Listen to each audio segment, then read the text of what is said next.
Yeah. It's been a while. Hey, everybody. I'm here. It's been a while. We're all here. And it's been a while. Yeah, it's been a while. Babies, work, life getting in the way, as they do. But we're excited maybe to talk about, I don't know if I'm ever really excited to talk about the Depp Heard trial, but I'm fired up anyway. I'm fired up. Yes, that's a better way to put it. So we're all fired up, and we're here to do a bit of a retrospective on the trial now that, we've had the verdict, we've had a settlement, the unsealed documents have come out. There's sort of been a lot of progress in public reception, moving more towards Amber Heard's side. So we thought it'd be an interesting point in time to just kind of do a look back over what has happened. This may be a part one. It may not be. Let us know. I wanted to really dive into the evidence of the trial now that we have all of the evidence submitted that we can go through. And I was going to pull in evidence from the UK trial. But as it turns out, it takes a long time to go through hundreds and hundreds of documents. Who knew? And also, it would have just made the stream too long. So today we're going to do some background information, kind of set the scene, and talk about what the current atmosphere looks like for both Amber Heard and Johnny Depp, and what it means really for abuse victims. Mm-hmm. So, yeah. I was going to say also, I think this is timely because the Depp versus Heard documentary on Netflix came out, and it was, I think, the most popular thing for, the few days when it came out, the most popular thing on Netflix. And I guess, it was received with mixed reviews, I'll say. I have a funny story about going to a yoga class and walking in and having the people there talking about Johnny Depp and Amber Heard. And I was like, oh my God, what is this? What's this going to be? And I didn't even know that the documentary was up because I have a baby. I don't watch Netflix. So they were talking about this, and this woman, what I gathered, I came in a bit late, but what I gathered was that her husband was some kind of online influencer and was probably making a bunch of pro Johnny content. And then because the documentary just included a bunch of clips from people's social media, I guess it must have included some of his documentation. And so, she was furious about this and saying that they were going to sue. Although I was like, this is probably fair use. I'm sure they would have known what to use in their documentary or not. This is all openly out on social media. Yeah. But it was funny because she was saying that, this documentary was made by pro-Amber people who are trying to say that, the fact that this was televised and the fact that this blew up on social media, that basically social media influenced the verdict of this case. And then she just casually was just like, which is not the case, of course. And I'm like, what? Okay. But then Catherine, when you said that you were watching it and it was, not pro Amber at all. So it's just been interesting, looking at the different reactions to this documentary. But we thought, because this is in the public eye again, this is a great time to kind of jump into all of this and be like, okay, so yeah, what are the facts? What do we know? Why is it, looking at the evidence, why is it then obvious that social media did play a role in this? And then, what are the implications for abuse victims and just the way that we talk about these things in general? Yeah. Yeah, the fact that they thought that the documentary is pro-Amber is so strange. Yeah, it does seem like pro-Amber people think it's against Amber and pro-Johnny think it's against Johnny, but it's so clearly pro-Johnny, or at least it tries to be so double-sided, or tries to present itself as objective, showing both sides, but then it gives so much more airtime to pro-Johnny things, and then maybe as an afterthought mentions something that's more pro-Amber. And then also it just spends the whole time talking about how big this case was, and it seems a bit pointless because we know it was really big, we don't need to labor this point. So it's kind of making a point about how sensationalized it was, but then this whole documentary is kind of sensationalizing the whole thing without any deeper examination. So it just feels like, what is the point of this whole thing? Yeah. So yeah, I'm sure we'll go into that a lot more later. Yeah. And I had a friend reach out and mention the documentary, and was kind of asking what is this documentary about? Have you seen it? And I had said, I thought it was pro Amber. Now I'm not so sure. I haven't watched it. And then she was saying like, you know, the whole thing is just like, I think they're both really toxic people, and you know, typical. we're like bad for each other. And I was like, okay, I've just been living in such a pro Amber space. I always cultivate all my online spaces. So it's like, it's not that I forget people don't believe her, but I forget people I know don't believe her. Or I think a lot of people are, it's not so much that they don't believe her, but there is this idea that it was kind of equally toxic, equally abusive, or it's just two people who shouldn't have been together. Yeah. And I just feel that one of the reasons I'm still really wanting to do some kind of media about the actual evidence is I feel like it's much harder to have that apathy when you hear incident after incident after incident. You hear all the details, and then you hear like what Depp is saying in response to these claims.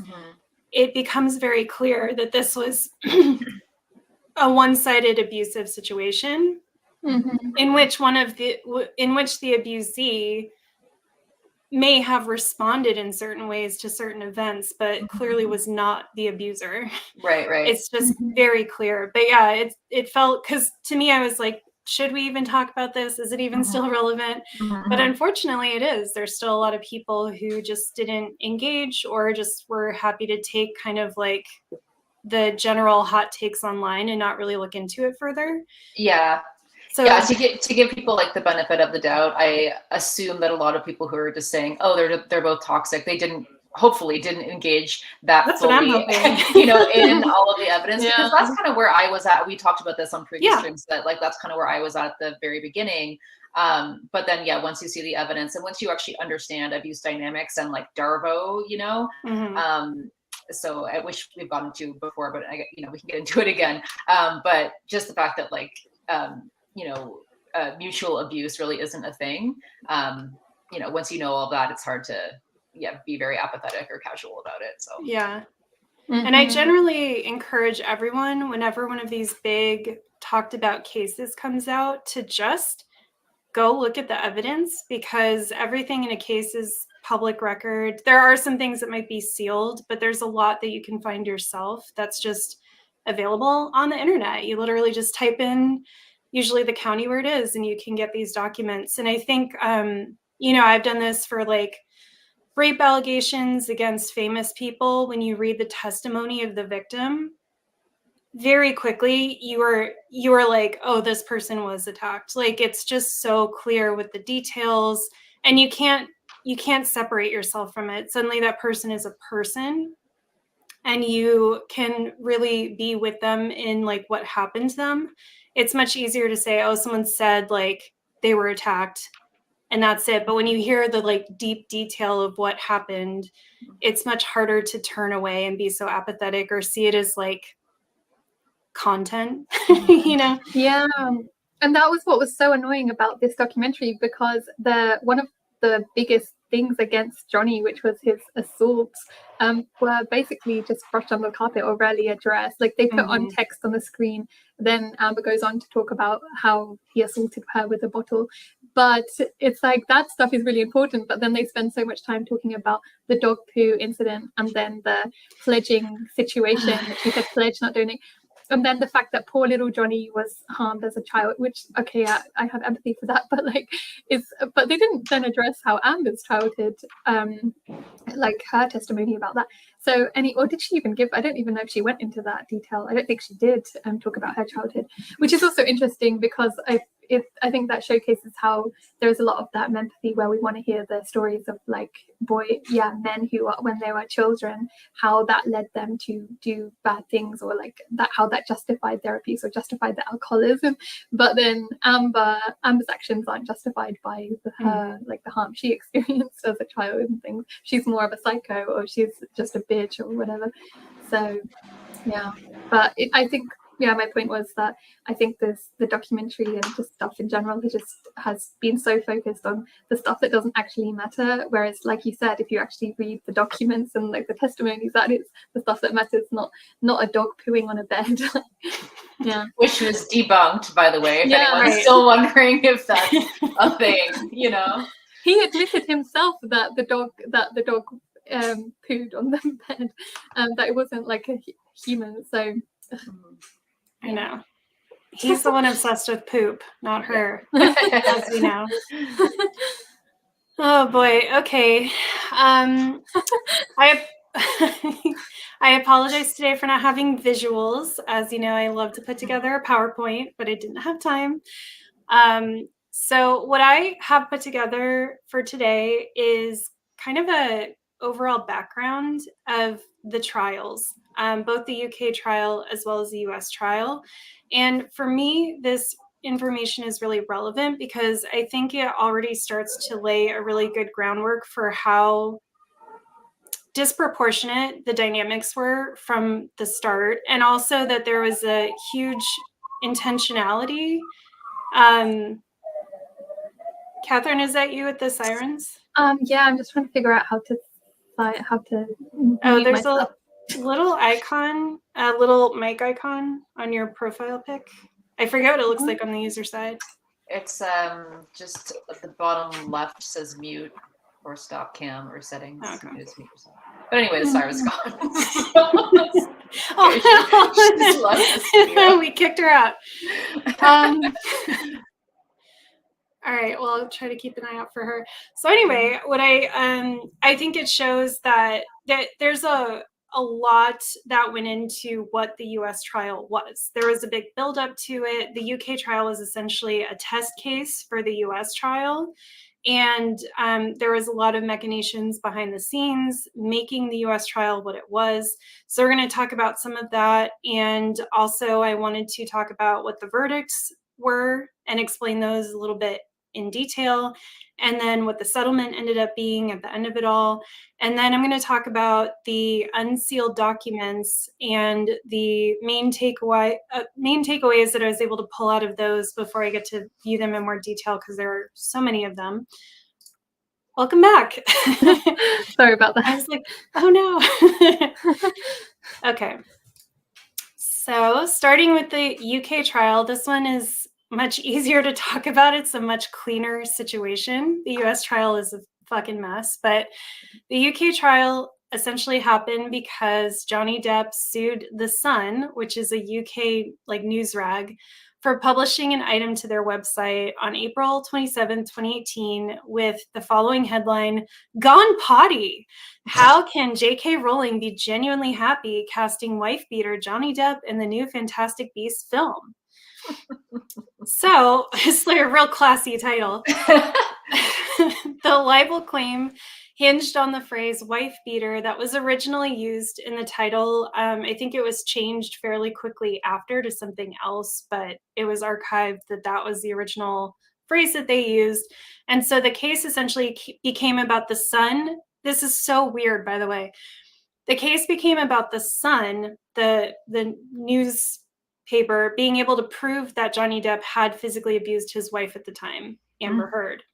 So The Sun was dependent on Heard being able to provide this evidence, which she did. I wasn't entirely clear if she did it voluntarily or not. I tried Googling it a little bit and I couldn't find anything. But either way, she gave them a ton of evidence that she had. Depp filed this lawsuit in June of 2018. The trial was held in July 2020 over the course of 3 weeks. So here, I think it's interesting to note that libel claims in the UK are notoriously hard to lose. The system there highly favors the plaintiff, to the point where it's common for libel tourism to be a thing, which is where people are taking their cases to Great Britain, if they're at all able to, where they're far more likely to win, even when it doesn't really make sense for the case to be filed there. So this is in part because Great Britain doesn't have the same rights around free speech as we have in the US, and because the burden is on the defendant, so in this case, The Sun, to prove that their claims are substantially true, which, as you can imagine, could be hard to do depending on the situation. Depp lost his claim, so spoiler alert, his appeals were denied, so he lost the claim and all his appeals are denied. In the context of what happened later, it's important to note that this case was judged by a judge. It was a trial by judge and not a jury, and it was not televised. and that parts of the trial were conducted in private, which is typically what you would do when you have someone who's a victim of abuse. There's sometimes in criminal cases where, you know, things are public that would otherwise be protected, but this is a civil case. So libel and also defamation are civil cases. It is, I just can't emphasize enough how bizarre and violent and unheard of it is to make someone who's a victim of sexual and physical abuse testify on TV about those things in a civil case. Yeah. So this has been the first time ever, right? In human history. I think so. Which sets a new precedent for more cases like this to emerge. Exactly. Yeah. And that's what a lot of domestic violence experts have been talking about, is that this is actually a new form of abuse that abusers can, if they have the resources, can participate in, is by bringing their victims to court and having their stuff public and having the public judge them and having all these details come out. Because I think we misunderstand abuse and abusers in so many ways. And I think one of those ways is we think an abuser would never want their stuff to come out. And the thing is, an abuser never wants to get caught or stopped, but they fucking love it a lot of times if their stuff can be open and they can get away with it, because it's so damaging for the victim. It's a way to punish them for having boundaries, for stepping forward, for saying no, for getting help. And it just enhances their sense of power and control. And I think this is very clear with how Depp has, you know, from the text messages we have from him and also just from his actions, I think it's very clear that this whole thing was greatly enjoyable to him and that he knew he was going to get away with it, and he did. And that, you know, was part of the fun, honestly. Yeah. I mean, I think he did know that he would be able to sway public opinion to his side, but also he spent $40,000, you know, paying, what was it, the Daily Wire, and, you know, putting up bot networks and stuff like that. So he put a lot of money into trying to sway public opinion and making sure that this was televised so that this could be a court of public opinion and not actually just a court of law, you know, because he already went to a court of law and they did not side with him, which is why I'm to this woman who's just like, oh, clearly it wasn't influenced by social media. I'm like, but then it's like, what about the first trial and the appeal, which you're going to get to, you know, right? So what about that trial? This is what also bugs me, where everyone's like, still saying like, oh, alleged abuse, alleged this. I'm like, it was proven in a court of law, and then and the appeal failed. So why do we still have to say alleged abuse, you know? But then it's like, well, it was not proven in this trial, but this wasn't a criminal case. So anyway. Right. I know. Yes. And I think again, oh, go ahead. Sorry, I just want to say, and she even said that that's what Johnny said to her if she left him, that this was what she was going to do to her. Like, I can't remember the exact words, but I'm gonna destroy you. I'm gonna make your life hell. I'm gonna, I'm never gonna leave you alone. Like, and it's like life. I'm gonna basically just destroy you as much as I can. By the way, I can hear myself double. I don't know if anyone else can. I can't. Okay. I'm sorry, because that is so distracting. Yeah, it's fine. Whenever that happens to me, I can't think. Yeah, I wish I had that statement handy.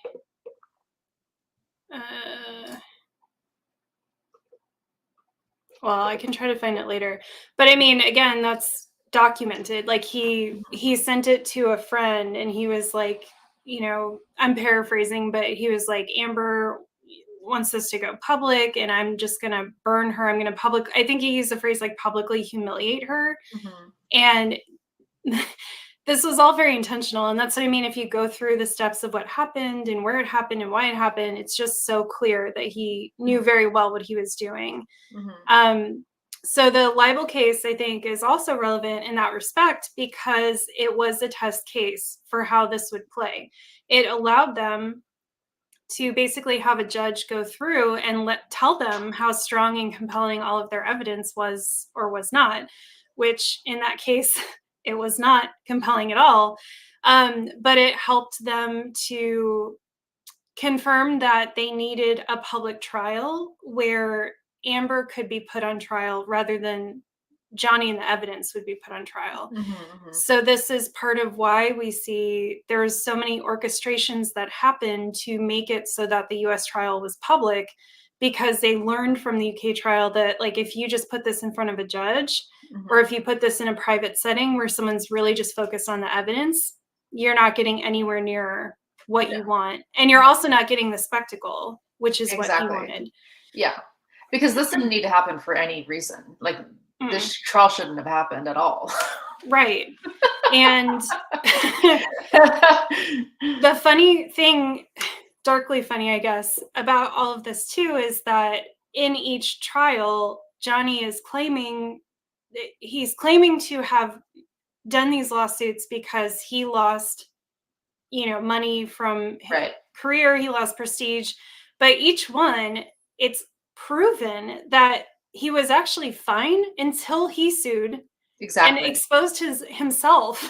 Exactly. Nobody had read that article by Amber Heard. Nobody. And even the Sun incident, like, that wasn't largely talked about. Even the whole UK trial, that was not largely talked about in the US. Or really anywhere, like, he wasn't suffering that much because of that. And even in this own trial, witnesses were brought on to prove that actually the reason that he was losing work is because he was showing up inebriated all the time. He's in another lawsuit right now because he allegedly assaulted a cameraman. So these are the reasons that people didn't want to work with him anymore, and he just wasn't bringing in, the kind of money or anything. So it was him initiating this that then created the hoopla. Like, nobody was paying attention to Amber Heard's article, where she did not name him. She did not name him in the article, and she didn't even talk about any of the abuse. She just said, "I am someone who was abused." That's literally all she said.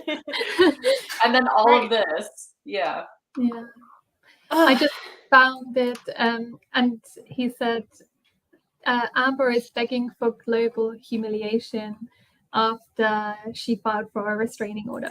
And that's just a restraining order. Yes, yes. And it's classic victim dynamic as well from an abuser, that they blame their victim for everything that happens to them. Like, oh, it's not because I'm an alcoholic, it's not because I have done all these things wrong that I'm losing jobs, it's all Amber's fault. And it's like that delusion. Yes. And it's pretty my earrings are driving me nuts. It's pretty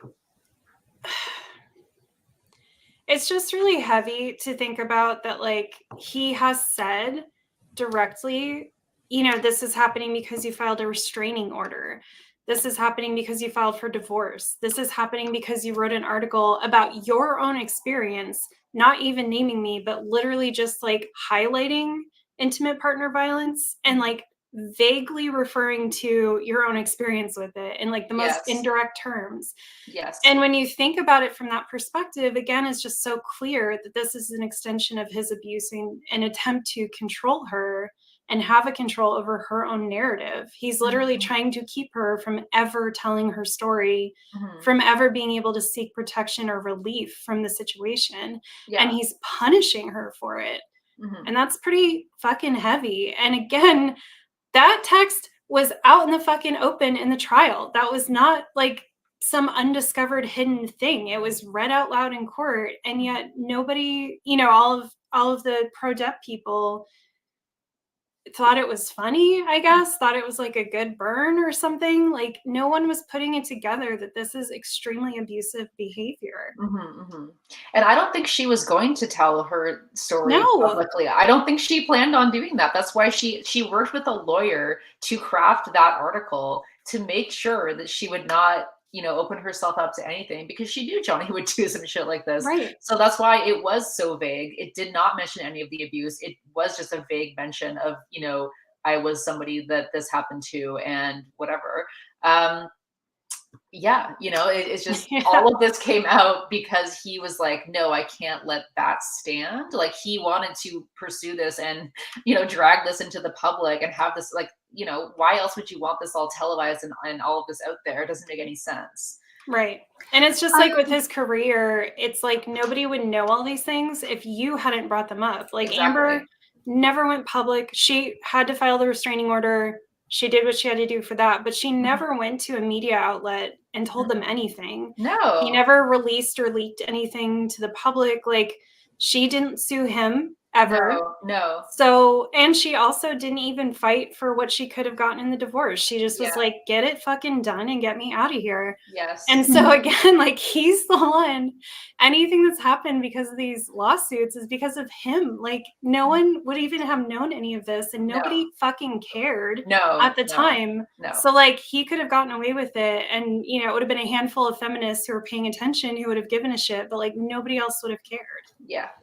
And I also think it's interesting because after the court case, or after she filed for divorce, she actually went to him and said, I'm sorry, I didn't do this. She wanted to try and say to him, I didn't get the camera people and like the news to be here. She wanted, which is also like a classic victim thing to do, to apologize for, like doing something for yourself or trying to protect your abuser. So she was actively trying to avoid any of that media attention. And I also wonder if it's obviously a form of controlling Amber, but I wonder if it's also a form of controlling his kids to some extent, because I know there's been some problems with being estranged from Lily Rose, and he have like a twit image that he. Sorry, I'm hearing myself double, so if I'm speaking weird and trying to concentrate. But basically, he made a painting, and then over the top, he said, like, cunning and I don't know what else, but basically the fact that, it's gone now. Thank you. Okay. You had another instance that was still in here. I was afraid to kick you out because I didn't know if it'd disconnect you, but. Okay, that's so much better. He basically painted something where he wrote over the top silence, cunning, and one other word that I can't remember about that's right, an image of Lily Rose. And obviously, I don't know, this is more speculation, but it seems like they're estranged and they don't have a good relationship. So it's also quite an abusive thing to publicize that when Lily Rose is your daughter, and then she's getting all this harassment and humiliation as well, publicly from all of Johnny Depp's fans, and he's never speaking out saying, don't harass my daughter. So it could also be like a kind of controlling domination thing in that respect. And I found the statement that she made, and she said, she didn't even say I experienced sexual abuse. She said I became the public figure representing sexual abuse. So that's also kind of speculative, because she's not saying it actually happened. I'm just saying that I became the public figure of it, which is just an objective statement, because that is what happened. Like when these papers were writing about this. So yeah, it's so fucked up. So for this type of case, a libel case in the UK, the evidence that had to be met was a burden of balance of probabilities. So that's less than beyond all reasonable doubt. It basically means that the burden is that it was more likely true than not true these events occurred the way that Heard claims that they did. However, given the severity of the claims, there is stipulations for if the claims are criminal or if they're very severe in nature, then that burden of proof should be higher than for something that was not criminal. So although it didn't have to meet the standard of beyond all reasonable doubt, it did have to prove to be quite a high degree of probability for the judge to rule that the event happened. So the judge, Justice Nickel, who I'm going to shout out because his fucking judgment's a banger. It's like almost 200 pages, but like it's worth it. Is it 200? It's over 100 pages. It's somewhere in there. But like it's so funny to read his rulings on stuff because he's like all judgy and professional, but then he like puts these little quips in sometimes where you know that he was just like, I'm not taking any shit from this guy. Anyway, highly recommend. The judge ruled in the Sun's favor. So it said the Sun had proved its article to be substantially true. So it had proved Depp to be a domestic abuser, substantially true, and found that 12 out of the 14 alleged incidents of domestic violence against Heard had occurred. So that's how he put it. Like, these things happened. And the two that he did not rule that way against, it wasn't that he was saying they did not occur. It was just that there was not evidence to the point where he could rule that they had occurred. Okay. So I think that's also important. He wasn't saying, oh, two of these things didn't happen. It was just that there wasn't enough evidence, or the evidence was kind of contradictory between the two and of equal value, so he couldn't rule that those had happened. This judgment was not made publicly aware until November 2020, a few days after which Depp was asked by Warner Brothers to resign from the Fantastic Beasts franchise. So it may have hurt his career in that respect. But again, that was because of a ruling on a case that never needed to happen in the first place. Mm-hmm. And because of, all of the evidence that came out against it. Yeah, and it was it was because of his actions, and then bringing this to the to court. Right. He didn't have to take that to court. The judge was like, "Holy crap! Yeah, this obviously happened." And then it was like, okay, but that still wasn't that publicized at the time, I would say. No, and it's interesting because in the U.S. trial, there was, I think it was a deposition by maybe his former agent. They got a lot of stuff blocked, but there was something that came through where I remember the former agent was like, I kept telling him, like, stop with the lawsuits. The lawsuits are what are hurting you. Mm-hmm. If you just stop bringing attention back to these incidents, like, you would be fine. But you keep doing this to yourself. And it was shown through the Disney execs. They did an audit of all of their emails before Johnny was asked to step down from Pirates, or before they were like talking about removing him from Pirates. And the audit revealed that not one single person referenced or forwarded Amber's article, but a lot of them had been talking about and forwarding the Rolling Stone article that Johnny solicited from Rolling Stone. He reached out to them and was like, or maybe Waldman reached out on his behalf, but he orchestrated to have this guy from Rolling Stone come live with him for 3 days and write an article about him, thinking that it would be sympathetic. And the guy fucking ripped him a new one. And it was like, this guy's out of control. He's living in a bubble. He's completely like drunk and high out of his mind all the time. He's surrounded by yes men. He was like, his lawyer is like hanging out with him and doing drugs with him. Like, what is going on? And then he talked about like how he's suing everybody, suing all his business managers, how he's in all this financial trouble. And that is actually what got the Disney execs the most concerned. It had nothing to do with Amber's article. It was everything was like Johnny initiating something onto himself. Right. And in a defamation case, which the US trial was, that should have been all you need to know. That should have been all we needed to know. It should have ended there. That's it. I know. Was he defamed? No. Yeah. And all of this came out in that trial. Yes. And yet still the jury was like, we didn't like her, so fuck her. Yeah, exactly. And also, I think that they only needed to prove that there was one incident of abuse in the defamation trial, and like just one incident, like of all the evidence that was given. We even have a video of him slamming the kitchen cabinets and acting violently. Like that was a form of violence, like emotional, but physical violence. So like we literally saw that on camera. So to say that there wasn't even one act of abuse, It's a bunch of bullshit. Yeah. So that was the UK trial. Pretty clean and straightforward. The judge wasn't having it. Again, highly recommend his judgment. It's actually very easy to read, which is cool. And he goes through all the evidence in this linear manner and really he talks about what both sides said about each incident. And then he goes through the evidence that was presented and his interpretation of it. And then he kind of gives a summary of the whole thing. And it's really interesting. I mean, even Depp's response to a lot of the claims to me was very interesting, because pretty much every time Amber would say, okay, this happened, he would just say, no, it didn't. And that was it. Like, I don't know how to explain it, but it was just this like lazy kind of, like he just didn't expect to get caught with anything, or he just didn't care.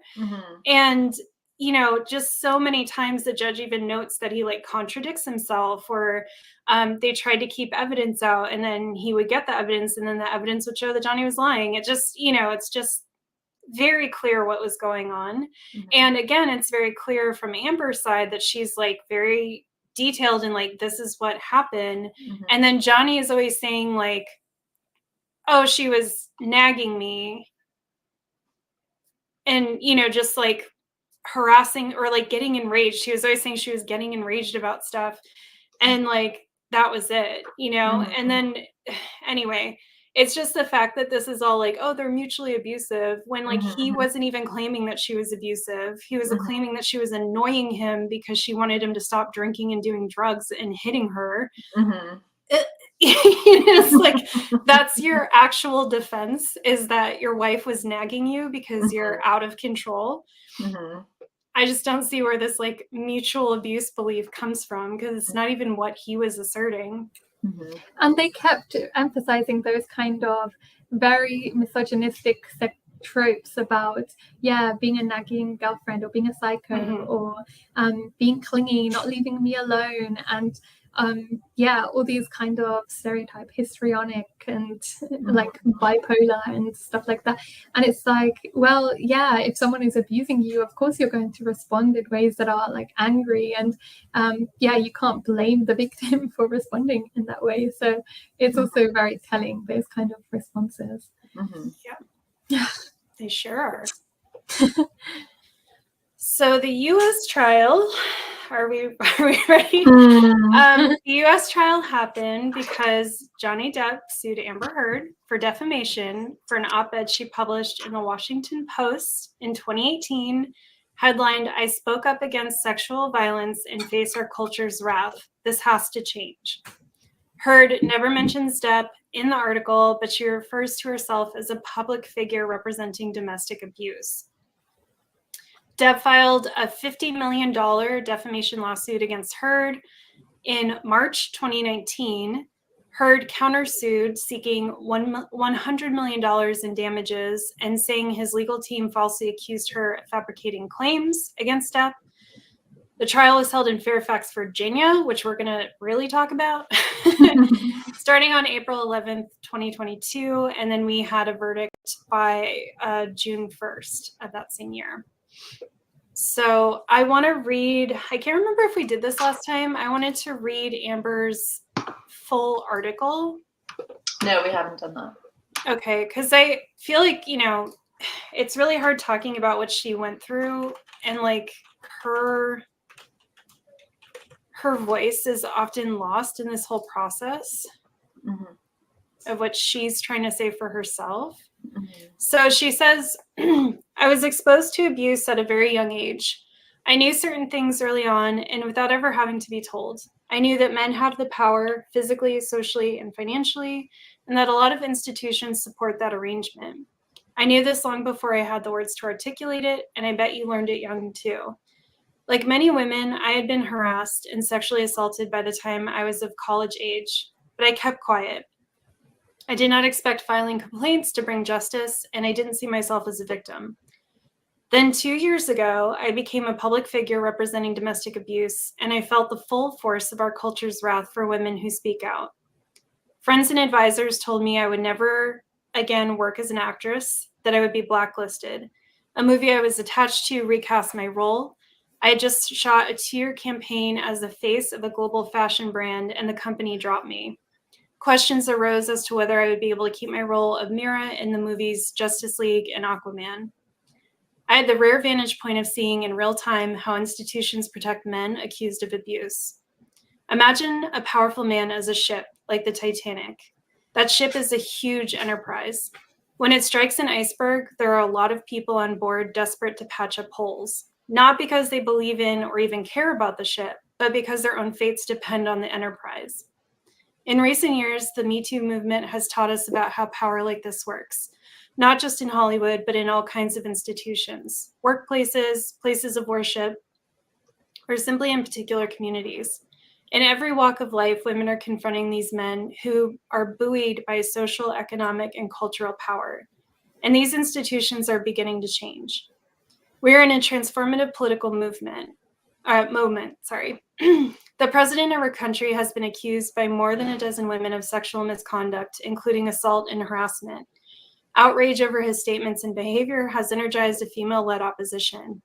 Me Too started a conversation about just how profoundly sexual violence affects women in every area of our lives. And last month, more women were elected to Congress than ever in our history, with a mandate to take women's issues seriously. That hasn't aged well.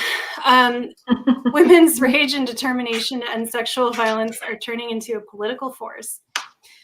We have an opening now to bolster and build institutions protective of women. For starters, Congress can reauthorize and strengthen the Violence Against Women Act. First passed in 1994, the act is one of the most effective pieces of legislation enacted to fight domestic violence and sexual assault. It creates support systems for people who report abuse and provides funding for rape crisis centers, legal assistance programs, and other critical services. It improves responses by law enforcement and prohibits discrimination against LGBTQ survivors. Funding for the act expired in September and has only been temporarily extended. We should continue to fight sexual assault on college campuses while simultaneously insisting on fair processes for adjudicating complaints. Last month, Education Secretary Betsy Davos, sorry, Davos. I was like, Davos. There was no space there. Proposed changes to Title IX rules governing the treatment of sexual harassment and assault in schools. While some changes would make the process for handling complaints more fair, others would weaken protections for sexual assault survivors. For example, the new rules would require schools to invest only the most extreme complaints and then only when they are made to designated officials. Women on campuses already have trouble coming forward about sexual violence. Why would we allow institutions to scale back supports? I write this as a woman who had to change my phone number weekly because I was getting death threats. For months, I rarely left my apartment, and when I did, I was pursued by camera drones and photographers on foot, on motorcycles, and in cars. Tabloid outlets that posted pictures of me spun them in a negative light. I felt as though I was on trial in the court of public opinion, and my life and livelihood depended on myriad judgments far beyond my control.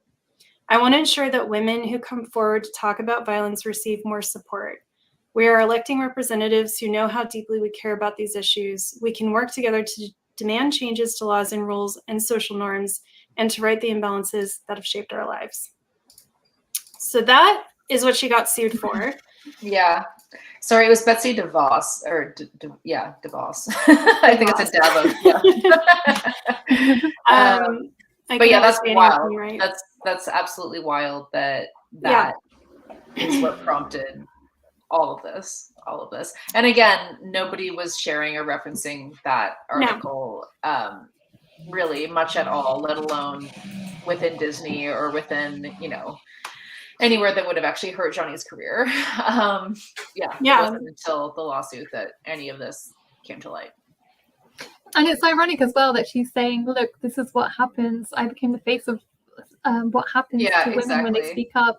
And then then she just proved that actually happened when the defamation trial came about, and she was literally put on trial again, humiliated and attacked. And so it's kind of like, are people not reading what is going on here and seeing that like if you listen to her own words, she's telling you exactly what is happening here.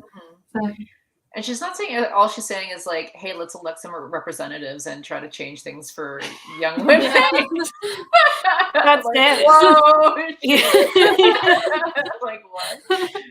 I know. Yeah, she wasn't like, oh, we should take these men out of power. Like, she wasn't like, my ex should lose his platform or anything like that. She was literally like, go vote. And maybe we can make a difference. Yeah. Wild. So, as mentioned, and this kind of ties into what we were just talking about, Depp filed the lawsuit in Fairfax, Virginia, instead of in California, where both parties live and work. So that typically would be the place where you would file a lawsuit. He or his lawyers did this because Virginia is known to be a plaintiff-friendly state for defamation cases, for reasons that I will outline below. This practice is called venue shopping, where someone finds a way to get their case into a more favorable court so that they can kind of, work the system. And I want to highlight this as a very privileged thing to be able to do. Johnny made it so that everyone involved with the trial, not everyone, they did do some of the testimony remotely, but this required Amber at least and some of the other witnesses to have to travel to, she had to stay in Virginia for basically, I think, a month or 2 months. This is something that he can afford to do, and she necessarily, I'm not going to say she can't afford to do it, but she's already in a lot of financial dire straits. She's losing her income. She's potentially going to have to pay him out money. She's already had to go through the UK trial, which I'm sure cost her something. So it's very privileged, and it's very much like financial abuse for him to have even done this in the first place, pulling them both out of where they live to go the entire way across the country to have this trial. And she had an infant daughter at the time, right? That she was pulled away from all day, every day for months, Yeah. So to be stressed out and like, ugh. And then also all the people that were giving evidence on behalf of Amber, most of them were like recordings from past trial or well, not from past trial necessarily, but yeah, from the past, or they weren't there in person because I guess a lot of them couldn't afford it, which also they say, well, at least when I went to court, they told me that in person is so much better. Like you're much more likely to get a positive verdict or them to see you positively if they see you in person. So yeah, a lot of his people were able to be there in person, but a lot of, because I guess he must have paid them, but yeah, her people couldn't be, which doesn't help. That's a really good point, because he did pay to fly them out and to keep them in I assume a hotel or a house somewhere. And it does make a difference. If you're watching a recorded deposition, then it's just whatever questions were asked were it. You can't have any in the moment epiphanies, or, you can't have that be a dynamic interaction. And it's much less engaging. I watched the whole trial, and it for sure, when they were just playing video, you're like less involved, and it feels weird because the person asking questions is like off screen. And I think sometimes I can't remember if they cut the questions out, or they'll have like weird editing. It's just weird. It's not the same as seeing someone on the stand, you're not as like into it. So yeah, I think I don't think anything would have helped her case by the time they got there, but it just is a very important another disadvantage that she had, that he just had so much more wealth than her to be able to have all his people around and have the trial favor him in so many different ways. So I also think, in regards to the article we just read, it's very relevant to understand that the statute of limitations for defamation is 1 year in California. So if Depp really wanted to file for defamation, it would have made a lot more sense for him to do so when she filed for her restraining order, because she did provide, she did make claims at that point. She did provide evidence, and that is what triggered, news outlets found out about it and reported on it. So I'm not saying he should have done that, to be clear, but I just think it highlights how strategic this was and how intentional everything that happened was, because he waited. He didn't file at that time. He waited, and then when she published this article, they took that as an opportunity to file for defamation, since they couldn't file for what had happened before in California. So I think that's part of why it's this weird random article that absolutely should not have gone anywhere. Because for whatever reason, I think my guess is that it would have been seen negatively for him to sue over defamation for a restraining order. I think for obvious reasons. And I think they also just weren't sure what the climate was. I think that's another reason the UK trial is so important, because that was their run to see okay, how does this track in the legal system? And then let's see what we can do in the public sphere. So why Virginia versus California? Virginia is known to be plaintiff friendly, as I mentioned, for three main reasons. So first, California, along with many other states, including Virginia, has what are called anti-SLAPP laws. If you watched the trial, you heard this mentioned a lot. And these are designed to protect people's right to free speech. So Virginia also has anti-SLAPP laws, but they're far weaker than California's and have some kind of, I don't want to say loopholes, but they're just a little strange. So SLAPP stands for Strategic Lawsuit Against Public Participation. So these laws are anti that for good reason. A strategic lawsuit against public participation does not sound like a good thing. They're meant to protect people from punitive, meritless, or frivolous defamation suits, which might silence or bankrupt them, thereby taking away their access to free speech, and were created largely to protect consumers, activists, and journalists from retaliation when they report on facts, expose truths, or criticize public figures or institutions, or even just businesses. So it's supposed to protect the act of disseminating information for the greater good.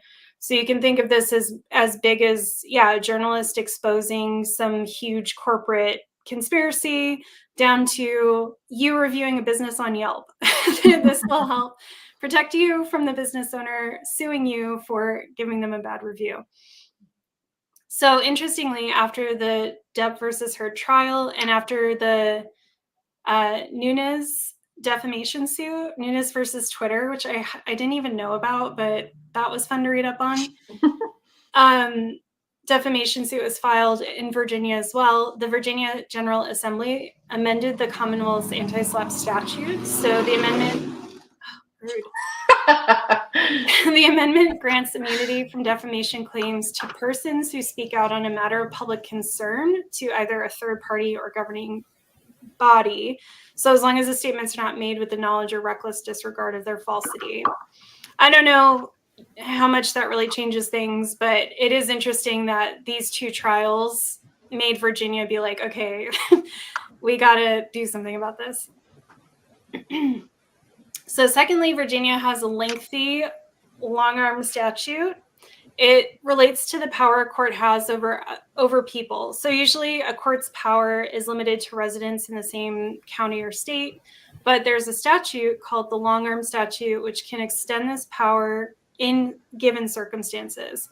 So these circumstances are typically things that connect a person to the state other than the one they reside in, like committing a crime in that state, doing business in that state, or owning real estate in that state. Virginia has a very unusual feature to their long-arm statute, which allows them to include pretty innocuous activities under their jurisdiction. They consider someone causing tortious injury by act to include someone simply using a computer network in Virginia. And a use under this definition includes sending a defamatory message that rests or travels through a Virginia-based server. This may seem like a very specific situation until you learn that Virginia is home to the largest concentrations of data servers in the world. And reportedly 70% of the world's internet traffic passes through these data centers. Wow. So that's essentially saying like anyone who uses the internet could be sued for defamation in Virginia. So with that being said, there are measures in place that are supposed to keep plaintiffs from being able to like abuse this clause and drag defendants across the country to sue them. One is that many courts will assert it's not enough the data passed through Virginia, but that some harm had to be caused in Virginia specifically. The other is that the plaintiff must satisfy the due process clause of the U.S. Constitution, which states that personal jurisdiction requires showing that the defendant has certain minimum contacts with the state, such that the maintenance of the suit does not offend traditional notions of fair play and substantial justice. So basically, that person should have some substantial ties to that state and not just like an email that they sent passed through that state. Mm-hmm. This is another reason that I think Fairfax County specifically was targeted for this trial, because they seem to not have or adhere to those provisions that are supposed to keep this from being like a wild lawsuit like this one ended up being. This lawsuit should have never made it to trial at all. Mm-hmm. But this was one of the many things that worked in their favor that they put in place to get over those barriers. Also, the judge that they had in Fairfax was very plaintiff friendly, shall we say. Yes. And then the last thing Virginia has is an extremely limited summary judgment practice for defendants. So this means most state courts and all federal courts permit summary judgment motions, which are motions to seek dismissal of claims before trial on grounds that there's no genuine dispute of material fact for a jury to decide. So typically these motions are supported by documents as well as deposition testimony and affidavits. It basically means like, again, it's another fail-safe for like, don't bring some frivolous, pointless lawsuit that has no like evidence or no backing. It's a way to kind of like stop that. So the defendant should be able to file this motion to say, hey, this person's just suing me to like harass me or whatever. They don't really have anything. But Virginia is unique in that unless all parties agree to use depositions to support a summary judgment motion, then such motion is not allowed. So in a defamation trial, it's highly unlikely that any plaintiff would agree to use depositions that might dismiss their claim prior to trial. So that gives the plaintiff, again, Depp in this case, the power to prevent such a motion from being made at all. So he was able to get this in, and then there was no way for Amber to really stop it or get any kind of decision on it to prevent it from happening. Yeah. So there's a troll here who says that he slammed a cabinet door with an abuser. I mean, we just went over the UK trial and all the evidence that was showing that at least 12 of the 14 claims of abuse were true and that they in fact happened and that it was fair for the son to call him a wife beater. So yeah. Goodbye, troll. Yeah. You're banned and deleted forever. So that was the setting into which the US trial happened. Mm-hmm. And I just think from my perspective, maybe I've lived in this too long, but it, to me, shows what a disadvantage Amber was at already before the trial even started. Mm-hmm. And this is what I didn't have time to get fully into today, but if you look through, this is what we could do in a future episode. If anyone's interested, let us know. If you look through the evidence that was allowed and not allowed, the evidence that was not allowed on her side is shocking. Mm-hmm. I mean, truly shocking. Like, literally no reasonable person could have admitted this evidence. It was just like texts, emails, photos, you know, just stuff that like you would expect to have in a trial like this, were left out for weird reasons and were not allowed to be shown. And you can see that in Amber's testimony that she's being cross-examined by Johnny's lawyer. And the lawyer will continuously push her on certain points. And Amber's like, I'm like not allowed to answer that question. Mm-hmm. Like I can't answer that question and you know it, you know? Mm-hmm. So it just is like, it's just really heartbreaking. I don't know how she got through it, honestly, but just knowing like why it even happened in the venue it did is just so critical to understanding how abusive and like how orchestrated this whole thing was. Right. The entire reason that the televised trial was allowed was because of this judge in this county. And I think in Virginia, I may have heard that maybe they're a little bit looser about televising things. But again, like in California, this probably would not have happened. No. He wouldn't have had that power. He, you know, just wouldn't have been able to he wouldn't have been able to file the suit because in California, I feel very strongly they would have been like, this is ridiculous. This is clearly a strategic lawsuit against public publications, and like would have thrown it out. And he knew that. So, and his lawyer knew that. You know, I'm not saying Johnny's like some legal eagle who knew that he should go to Virginia, but he told his lawyer to figure it out. And his, you know, unfortunately his lawyer's a weasel, but he's very good at his job and knew where to take it and what to do. Yeah, and it was so arbitrary as well, like you said, because I remember after the airplane incident that Johnny sent a friend a text about it, and they labored over the point of what happened in the airplane. And Johnny's text to the friend then said something about what had happened. But then they brought this up in court, and then the judge was like, oh no, we can't have that text shown.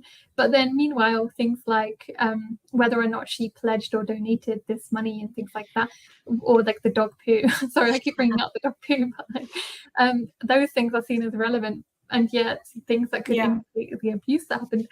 So it was so arbitrary a lot of the time. It didn't make any sense. Yeah. The most shocking moment of the trial for me was probably a boring moment that nobody else even like paid attention to. But there was this point, I don't remember where it happened in the order of events, but each side listed out the evidence that was blocked. Oh, yeah. And I was just like, I was stunned. Yeah. I was like, is everyone watching this? This should be all over the news, because Amber's lawyer was just going through all of these fucking things that have been left out. And it was wild. Like there were people who were interviewed in person and were were able to be cross-examined, and like communications from them were left out because they were deemed inadmissible for one reason or another, even though all affected parties were in the room and available, because sometimes they won't let you bring in something if you can't question the person that the communication went to or was sent from. But that wasn't even the case here. It was like literally everyone was in the courtroom and they still said it was inadmissible for that reason. It was so wild. The judge had I forget what she called it. It became like a buzzword, but she had this very bizarre interpretation of one of the laws that made it very hard to get anything in. And I don't know if she really has an interpretation or if she just had it for this trial. Yeah, that's a good question. But yeah, I think all of that is really important to understand, because I feel like if people would just look into this, like, why was it filed here in this way? Yeah, I mean, that's at this time, for this reason. Exactly. Like, I mean, that just says so much, right? So absolutely. Also, I wondered if the timing also had something to do with the fact that Amber's mum, I believe, died like a year before the trial went live. And I guess she would have been someone who would have been able to give evidence, because she was like a lot of like the person that Amber was corresponding with a lot of the time. And I guess she wouldn't have been such a great piece of evidence, because of course she's going to be like pro Amber. But at the same time, I thought that maybe that played into it to some extent as well, which is also really cruel, because if Amber's still in the process of that grief, and then like doing it at that time, I think is really horrible. Yeah, there are many aspects that are just heartbreaking and very cruel. I think even just I really believe that part of the waiting was just to see like if anyone would give a shit, and then they didn't, and so he was like, fair game, I get to come fuck with you, I'm like, that breaks my fucking heart. Like, she's out here processing, I can't imagine how much PTSD. She talked about that in the trial, that she like will get triggered while trying to film scenes, and that she's like extremely jumpy, and it's hard for her to have people touch her at all, which like as an actress is really difficult. Plus she already lost her jobs. No one wants to touch her professionally, she lost, her sponsored deals. Like, she's already dealing with all of that. And then your ex comes back and is like, I'm just going to drag you through hell for years. Yeah. Because remember, she had to testify and give her deposition and stuff for the UK trial too. So she's had to do this so many times. And for so long each time, just like weeks at a time where you're just dealing with this. And yeah, to be the first person to have to do this publicly on live TV while there's a huge media spectacle, and he's paying, people to put out bad press about you. I mean, oh God. And an industry cropping up around your suffering. And walking in and out of the courtroom every day, like passing by legions of Johnny fans outside, holding up signs, screaming at you, like hissing, spitting, like, come the fuck on. Yeah. Horrendous. So a couple other little points for background is the Daily Wire. We've referenced this a few times, but the Daily Wire, which is a conservative outlet funded by Ben Shapiro, if you we're fortunate enough to not know, had at the time was the second most popular news publisher on Facebook. They might still be, I just don't know.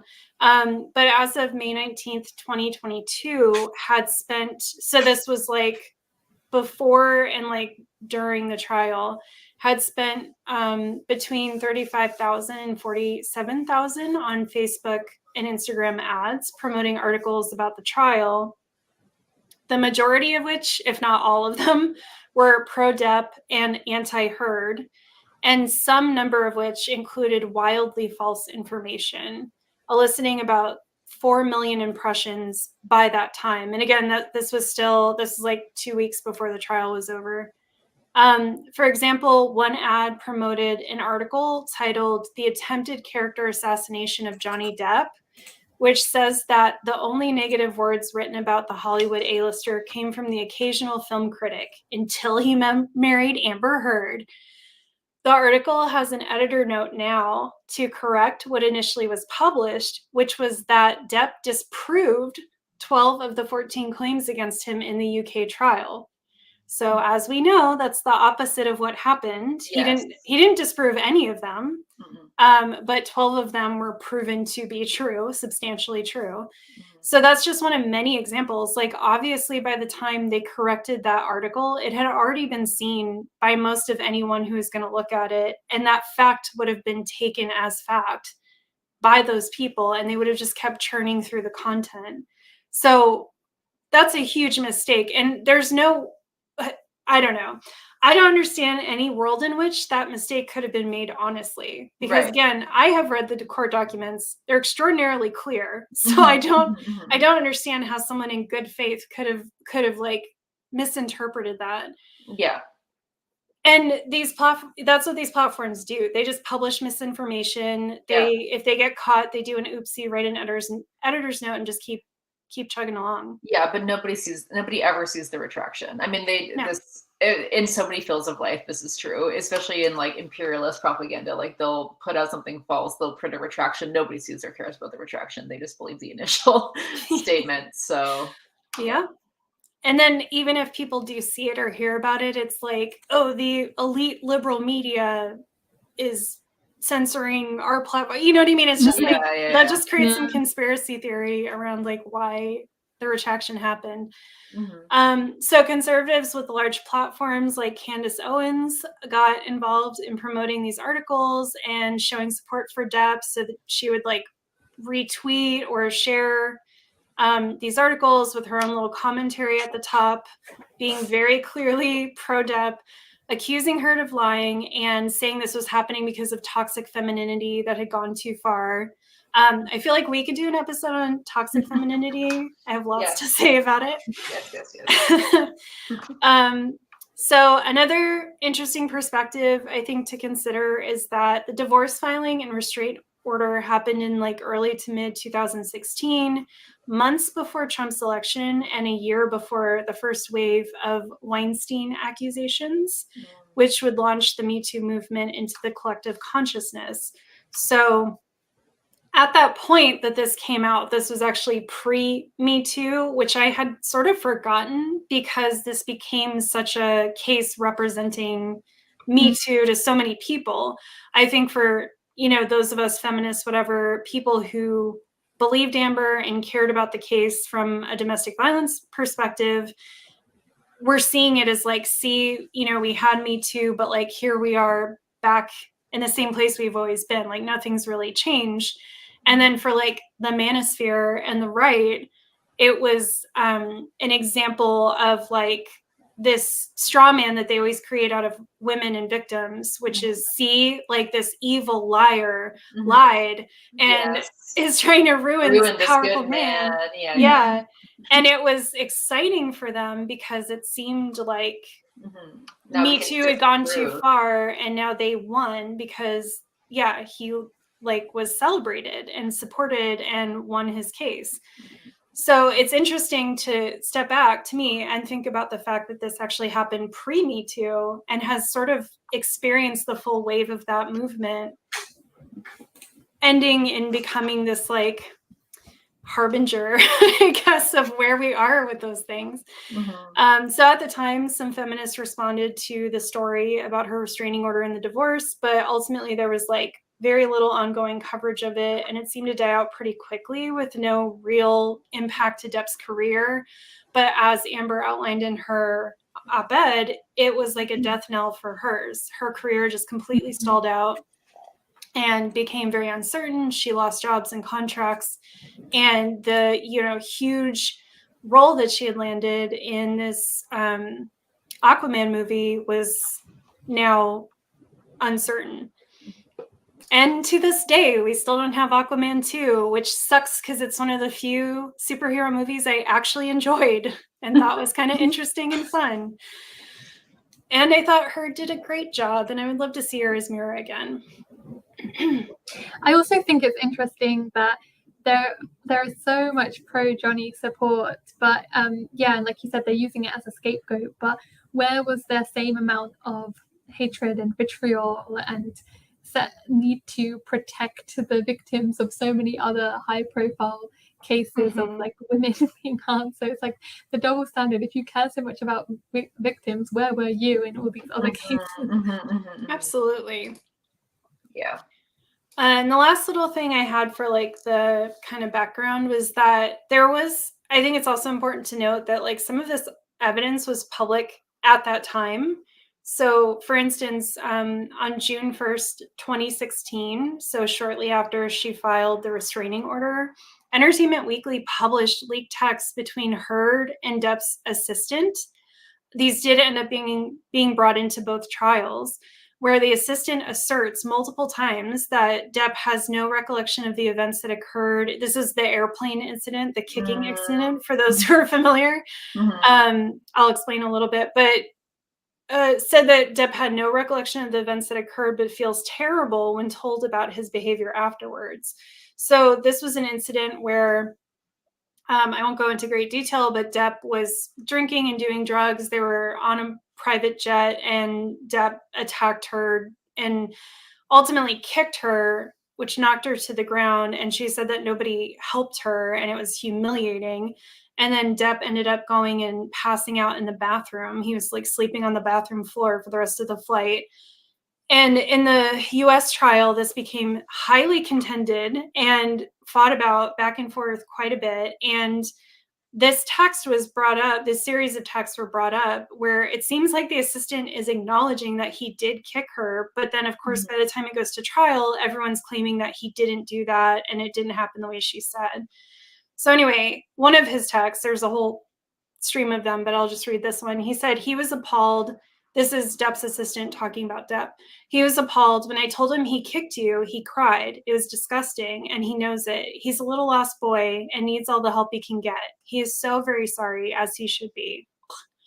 So, I mean, so many layers to this. This is also how abuse happens, is like the people around you are constantly telling you to forgive your abuser and excusing their behavior. Also, like, little lost boy, this man is 20 years my senior. Yeah. This guy's fully in his 50s. Yeah. Like, this is an old man. You know, but also in my ears, like, I do understand, because in the trial they were like, oh, he was just saying that to appease her, and he was just saying the words Amber had used. And I'm like, no, you said you told him that he kicked her, that he did do that. Because you told him he did do that. Do you know what I mean? It's like, it's like, okay, I can understand situations in which you might just be reflecting language back at somebody. But as far as evidence goes, I feel like that's pretty good evidence that, like, it did happen. Yeah. And that's it, you know? And because Depp's explanation of that whole scenario, in no way does it make sense for his assistant to be saying he kicked you if it happened the way that Depp said, which is that he was innocently just a sweet little lamb. He was just sitting there drawing, and she came up and started nagging him and yelling at him and being abusive. And then she got up and he went to tap her butt with his foot playfully and missed. He didn't even make contact, you guys. Totally whiffed it. And she flipped out saying he tried to kick her. and then he went and slept in the bathroom. Like, that's his series of events. So if that happened, how does it make sense that his assistant would be like, oh my God, he felt terrible and I told him he kicked you?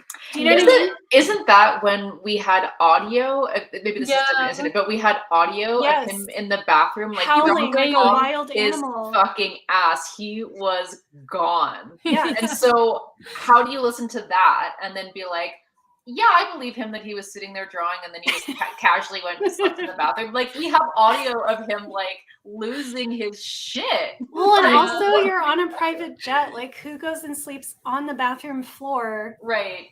Anyway, if you're not out of Yeah. your mind, do you know what I mean? Like, it just Yeah. none of it makes sense.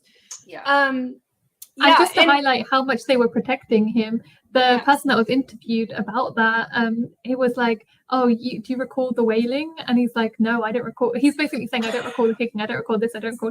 Then they play the audio of the wailing, and he's like, do you recall this wailing? No, I don't recall. And it's like, you literally have the audio, like, you were right there. How can you not recall? And I think that they're just outing themselves so much. Like, Yeah. He's like, because I'm paid to not recall. Yeah. Or because that happens so often that, you know, they all blur together. But yeah, I think even in his text, for him to say like he doesn't recall anything is also like pretty good evidence that what she was saying is true, is that this guy was like out of his fucking mind all the time. Yes. Because to have whatever happened on the plane happen and he has zero memory of it. But again, if you hear him wailing in the bathroom, like, yeah, I doubt he remembers anything. Yeah, I mean, I he was believe just, like, him. really gone, you know? I don't doubt he doesn't remember anything. Yes, exactly. But that doesn't mean he didn't do anything. Right. And especially with the corroborating evidence, it's like, this happened. The last piece I have is oh God, I have a lot. This is so much. All right, so quickly, we'll talk about the verdicts. So, as we said in the UK, what happened? Not guilty, but like this stuff happened. So guilty, morally, on your soul, Johnny Depp. The US, so the verdict for the US came out on June 1st, 2022. It's important to note that the jury was asked to determine if either defendant, so remember, we had a suit and then a countersuit. So technically they were both plaintiffs and defendants. So the jury was asked to determine if either defendant acted with actual malice in the counts against them. The standard asked if there was clear and convincing evidence that the accused party either knew their claims were false or acted with reckless disregard for the truth. So my little autistic brain that pays very close attention to what the rules are is like, these rules are very clear that these parties had to be acting with intent to like harm the other person and knowing that they were lying. You know, which again, in Amber's case, I do not think is true. So every count that was found guilty, you can understand that the jury is stating they believed it was proven that there was actual malice involved. And let's remember, every count is relating to the article she wrote that I read to you. Ultimately, it said that Depp won because he won all three counts for his suit. The 7-member jury found that Heard was guilty of all three counts of defamation brought against her, and that Depp was entitled to $10 million in compensatory damages. So they didn't award the $50 million; they said $10 million. And they gave him punitive damages of $5 million because they didn't read the form where it said that the max that they could award was $350,000. Not Anyway. surprised, given like what like who are these This is people? like the ultimate example of like, you didn't understand the assignment. You did not understand the assignment, especially because they also awarded it to her, and so it's like, how are they both like? Yeah, it doesn't make any sense. Yeah. So Depp was found guilty of one of the three counts brought against him, and Heard was awarded $2 million in compensation. Explain that to me. You know, yeah, like make it make sense. Make it make any sense at all. Because if you're saying that one person acted with malice and knew that they were lying, so you know they were both lying, and they both, you know, it just doesn't. Anyway. So Depp claimed to be defamed by the online headline of the op-ed, again, which read, "I spoke up against sexual violence and faced our culture's wrath. That has to change." So apparently somehow he was defamed by that, even though it does not mention him at all. And when she mentions sexual violence in the article, it's related to sexual violence she had experienced by the time she was college age, which does not include him. That was before she met him. She did experience sexual violence from him, but like that wasn't part of the article, and that wasn't, nobody knew that at the time. Were you gonna say something? Well, I was gonna ask, like, and in the defamation case, don't you have to prove that there was damages done to you know, your career and things like that, which it wasn't proven. Yeah, there was no proof that any of this hurt his career at all. So jurors were asked to consider the op-ed's third paragraph, which read, "Then 2 years ago, I became a public figure representing domestic abuse, and I felt the full force of our culture's wrath for women who speak out." Depp's attorney said it clearly referenced Depp, given that Heard had publicly accused him of domestic violence. Heard's lawyer said a mountain of evidence showed Heard was abused numerous times, and that just one instance, as Catherine was saying before, of proven abuse would make the line not defamatory. They also argued that the statement was objectively true, because it is. Again, as was pointed out, like, a public figure representing domestic abuse doesn't even mean that she's saying she suffered abuse. She's saying that she was just representing abuse to people. Jury disagreed, found it defamatory. Yeah. Like, I find it so well that, like, she worked with, like, the top lawyer at the time to make sure that she wrote this in such a vague way that they could leave no space for this. But I was like, this is why this shouldn't go to a jury. Like, it shouldn't be just like random ass people on the street being like, let me decide if this is defaming or if this is not, you know? It's like, no, like, we do not understand the assignment. Well, and that's the thing, is people always make things so personal. Like, I wouldn't want someone to write this about me. And it's like, well, first of all, don't abuse people. Right. And second of all, like, this isn't about you, though. You need to be able to take it, you know, because that's what seemed to come out from the jury stuff that we did here, is it's like people were making it like, this is the kind of person that I would be afraid of having come after me. Or having someone write something publicly about me, you know, and it's like, that's not what this is about, though. This is about, did it do damage? Was it true? Mostly. And did it do damage? It has, you know, nothing to do with, like, if this is something that you would hate to have happen to you. Yes. Yeah. The last account involved the second passage in the op-ed. That's weird, it was out of order. I had the rare vantage point of seeing in real time how institutions protect men accused of abuse. And so, again, the attorney said it clearly referenced Depp, and the jury found this statement defamatory. How? I don't understand. Like, yes, again, of course, that's objectively true. Like, we can look at Exactly. so many cases where this is objectively true, and, like, in no way, that was clearly, like, it does reference Depp indirectly, sure. Very But, like, indirectly.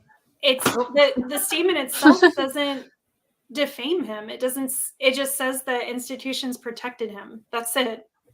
Yeah, well, it says institutions protect men, so it doesn't actually, like, you know, it's like, Yeah, it's not even implied that her abuser would be protected by these institutions, but yeah. So Heard's countersuit also had 3 counts, and she won one of them. So the first count was jurors considered a statement from So, y'all, Adam Waldman was Johnny Depp's, and still is, Johnny Depp's attorney, and he is just a garbage pit of a person, allegedly.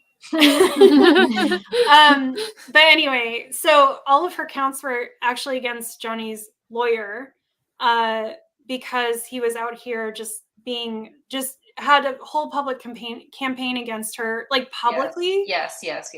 On top of all the stuff he was doing sort of behind the scenes, to, you know, hurt her case. So anyway, she said that a statement from Adam Waldman that appeared on the Daily Mail's website said Amber Heard and her friends in the media used fake sexual violence allegations as both a sword and a shield, depending on their needs. They have selected some of her sexual violence hoax facts as the sword, inflicting them on the public and Mr. Depp. So the jurors concluded that that was not defamatory. That was not defamatory. Wow. Waldman accused Heard, the number 2 count, Waldman accused Heard and her friends of fabricating abuse allegations following a 2016 fight in their Hollywood penthouse that prompted Heard to call the police. Again, if anyone, that's a big one from the trial too, when the police came. So the statement from Waldman reads, quite simply, this is an ambush, a hoax. They set Mr. Depp up by calling the cops, but the first attempt didn't do the trick. The officers came to the penthouses, thoroughly searched and interviewed, and left after seeing no damage to face or property. So Amber and her friends spilled a little wine, roughed the place up, and got their story straight under the direction of a lawyer and publicist, and then placed a second call to 911. Oh my For God. some reason, the jurors, this is the one they agreed with, which, I mean, I agree with it too, but it just feels very random to me, like why this was the thing that they believed. Yeah. That... Yeah. I don't have words because this makes no sense. It doesn't. So they agreed that was true, but like the rest of it. What? Waldman's statement was false and defamatory, and that he had acted with actual malice. And then the final count against Waldman involved a statement from the same article he had published. So it said, we have reached the beginning of the end of Miss Heard's abuse hoax against Johnny Depp. And they decided that that was not defamatory. I wanted to put a little nice note here that Waldman received a lifetime ban from Twitter for his abusive tweets against Heard. And we all know Twitter is not really a place that often stands up for people who are being abused. Yeah. So that just shows like how incessant and excessive it was. And they said he violated their information. What was it? One of their information policies, and people speculate he never got like he appealed to them many times to get his account reactivated. And he was showing like evidence and he was repeating court testimony. So I think that's part of why is like, you know, I don't know if he was exactly leaking information, but it was just a bad scene. And isn't that abusive? Like, if you're getting your lawyer to go on this hate campaign on Twitter and spread all these rumors, so it's absolutely abuse behavior. Celeste says that the jury is middle-class white people mostly, so they identify with the institutions, which I thought was a good. Yeah, absolutely. Yeah. And that's what I mean about people in that class will tend to personify or personalize what's happening because they think like, oh, I wouldn't want someone taking my money. I wouldn't want someone coming after me. You know, they identify with the person with something to lose, you know, or something that's being taken. Yeah. And there seems to be a lot of anti-feminism there too. So I think they're just like, this statement is incorrect. Like institutions don't protect men. It's actually white Christian men who are the most under attack. Exactly. If you hadn't noticed. Exactly. Yeah, and it's just why there's so many problems with the whole jury system because you need to have some fundamental understanding of how abuse functions to be able to do the majority of people don't. Like if you look at studies, there is so many people go through like unacknowledged rape, unacknowledged assault, like even when it happens to them they don't realize that it's happened to them, even though we have this thing now like in that people are constantly saying that people are exaggerating and people are making a mountain out of a molehill. It's like the opposite is the case. People don't even acknowledge when this stuff happens to them for good reason because we have such little education about this. And so the majority of people don't really understand how this stuff works, and then you get them to try and analyze the court, and also they don't understand how courts are abused and all these things. So it's like getting a couple of random people to make those decisions. Like I really like the Amber I don't like it, but I think it's nice that Amber Heard was kind of saying she doesn't blame the jury at all, even though I would probably in her case, but she said she doesn't blame them because, yeah, he's a great actor and they all have like a really positive idea of who he is. So it makes sense that they came to that conclusion. But yeah, I think, but then isn't that also like, when it comes to famous people, how do you get a jury that's not going to be biased towards like the people, unless you find people who are just like don't know who Johnny Depp is? But yeah, it seems impossible. I don't know how you would do it. The jury should have been sequestered, and they shouldn't have been. Yeah, it's ridiculous. Shouldn't have been televised. No.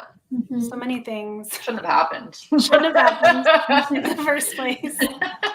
And Nicole, didn't you say something about how like some of the questions that they ask you before you go into the courtroom, or like to determine who can be included, they say, oh, if you've experienced abuse before, then you're not allowed, or yeah, just some of the ways in which they get rid of certain people who aren't allowed, and to who they keep and who they don't. It just again seems kind of pro the abuser rather than the victim, because sometimes it can be helpful if someone else has had those experiences so they can understand how it works. Yeah, of course. Well, that is, in my definition of a jury of my peers, that's what that would be, is people who have had these experiences, people who are in my socioeconomic status, like people who are actually my peers. And the wild part is that all of those experiences, and a lot of times the demographics, will be what makes you biased and gets you kicked out. So exactly, like having experienced domestic violence, you're going to be dismissed because you're biased, but then they don't really screen for abusers. It's not like they check like, oh, you had a, you know, people like the cops have been called to your place a few times or whatever. Like they just let you say, like you just say it. And it's like if someone looks into you later, you could get in trouble for lying, and it could cause like a mistrial or whatever. But like no one ever does. I mean, it's rare that happens. And then we know one of the guys on the jury got a message from his wife saying, like, I'm paraphrasing, but she basically said something extraordinarily anti-Amber and like instructed him to judge against her. And that came out, and he was still allowed to stay on the jury. I don't like during the trial, they knew that this had happened and they let him stay on the jury. So there's just all kinds of things happening where it's like, it already would have been, you know, like we were saying, like it shouldn't have happened. The lawsuit should have been thrown out when it was filed. Like so many elements here. But then even in the courtroom, like nothing was conducted the way that it should have been for her to even have half of a chance at a fair trial. Yeah, because they're not supposed to talk to anyone about the trial, like let alone your partner, you know. Celeste says, do we know how the jury was selected? I don't actually know. I assumed it was selected the way, like just random jury selection, like what I've been through. Yeah. Can Google. The heck? Ew. My phone was like, you said the magic word. But yeah, it was so, because that's one of the questions they ask you is like, can you be unbiased? And, you know, they might word it differently court to court, but basically when I went, they were like, can you set aside any of your own personal experiences and beliefs in order to neutrally weigh the evidence and come to a conclusion that you might not be personally comfortable with, but that you think per the evidence is the correct one? So any juror in this trial, if that's how they were screened, who said yes, was lying. I mean, really, because their interviews after, they said, like, I think there was one guy in particular who was interviewed who straight up was like, I didn't like her. I didn't trust anything she said. Yeah.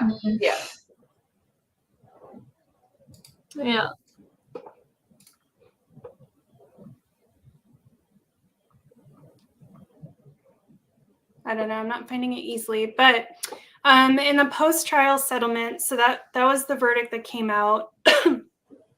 December 2022, Depp and Heard by this point had both filed appeals, and they ended up reaching a settlement agreement. So those appeals kind of like went away. I'm pretty sure they were both still pending. Heard agreed to pay Depp $1 million and managed to maintain her freedom to speak out about her experiences publicly by refusing to sign a gag order. So for her, that was part of the deal, was that she was going to proceed with appeals unless he agreed to like end it, and that she could legally going forward speak about this matter. And I think as long as she's referring to like this same incident, he can't sue her for defamation again. I'm pretty sure that's how it works, but I could be wrong. And, you know, I was happy that she was out of it, but I was obviously really sad for her because a lot of us were really hoping that the appeal would be a chance for her to really come back and get her comeuppance and maybe like win a big settlement. I don't even know if that could have happened. She had to pay him anything, like, makes me so ill. I know. Because it's like, she's the one with no, like, compared to him, hardly any money anyway, you know? And she walked away from all of this money that she could have had in the divorce. And she was like, no, I'm not taking it. And then now she has to pay him, you know? Oh, God, it's awful. Yeah.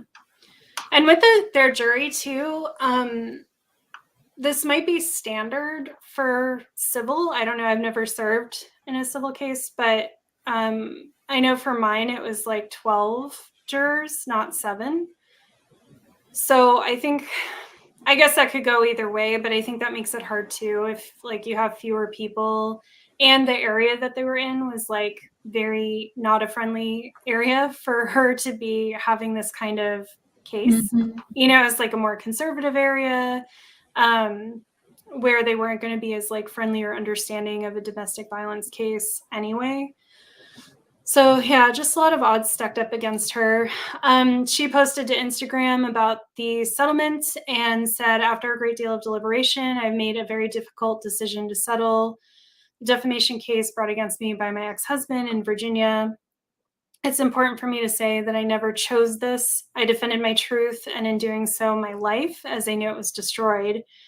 The vilification I have faced on social media is an amplified version of the ways in which women are re-victimized when they come forward.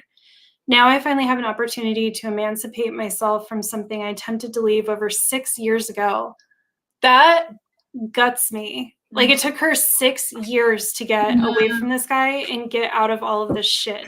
Oh my God. They were married, you guys, for like a year. I think they got married in 2015. Wild. And they were dating, like, their whole relationship was less than that. It just broke my heart in the court when she just said, I just want him to leave me alone. I just want him to leave me alone. That's all like I want. Like, she's not asking for anything crazy. She just wants him to leave her alone. Literally. That's all she wants. So she said, attempted to leave over 6 years ago and on terms I can agree to. I've made no admission. This is not an act of concession. There are no restrictions or gags with respect to my voice moving forward. I make this decision having lost faith in the American legal system, where my unprotected testimony served as entertainment and social media fodder.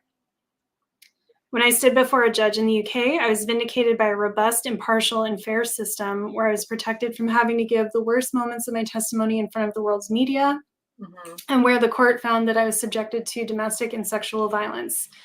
In the US, however, I exhausted almost all my resources in advance of and during the trial, in which I was subjected to a courtroom in which abundant direct evidence that corroborated my testimony was excluded, and in which popularity and power mattered more than reason and due process. In the interim, I was exposed to a type of humiliation that I simply cannot relive. Even if my US appeal is successful, the best outcome would be a retrial where a new jury would have to consider the evidence again. I simply cannot go through that for a third time. Time is precious, and I want to spend my time productively and purposefully. For too many years, I've been caged in an arduous, expensive legal process which has shown itself unable to protect me and my right to free speech.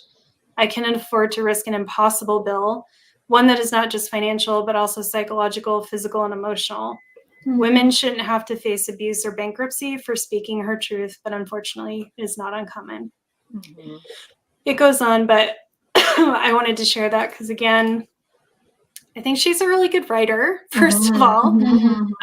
People are always like talking about how unlikable she is, but I actually found her very likable. I don't know. I can't sign off on her as a human being because I don't know her personally, but like everything I know of her, I actually found her really articulate and passionate and cute and funny. And I think kind of her weirdo behavior in the courtroom could be autism, honestly. She strikes me as neurodivergent, and I found that really endearing, to be honest. Yeah. And it just makes me sad that like even people who support her often walk away being like, well, I don't like her. Yeah. You know, I think You know. something happened. And it's like, It's I don't know, like, it just feels, yeah, it's just unnecessary. And it just feels Yeah. like kicking someone when they're all the way down, who you're also like holding a hand out to. You know? It's just like pick me kind of energy. It's just kind of like, well, I'm Very gonna much. like kind of say what I think, but also make sure that you know that I'm one Girl of you. power, but like, Yeah, like yeah, exactly, right. Yeah. Your Yeah, and it's also maiden, sorry. sorry. I was gonna say Muir Maiden said that the $1 million was an insurance payout, so not from her own pocket. So that is good. That's good. And said the lack of NDA or gag order in the settlement is very significant, as all of Depp's prior settlements have included one. I'm sure his lawyers tried to secure one, but this case was public. Yeah. So. And that was what I had heard from like legal analysts and stuff, was that he knew he was fucking so lucky to win this case, and that very likely it would not happen again if it went to retrial. So they were very motivated to not have her appeal go through, which it had very good grounds to go through, considering a lot of times like people don't understand the appeal process, meaning that like basically the only time you win an appeal is if you can show something wrong happened in the trial.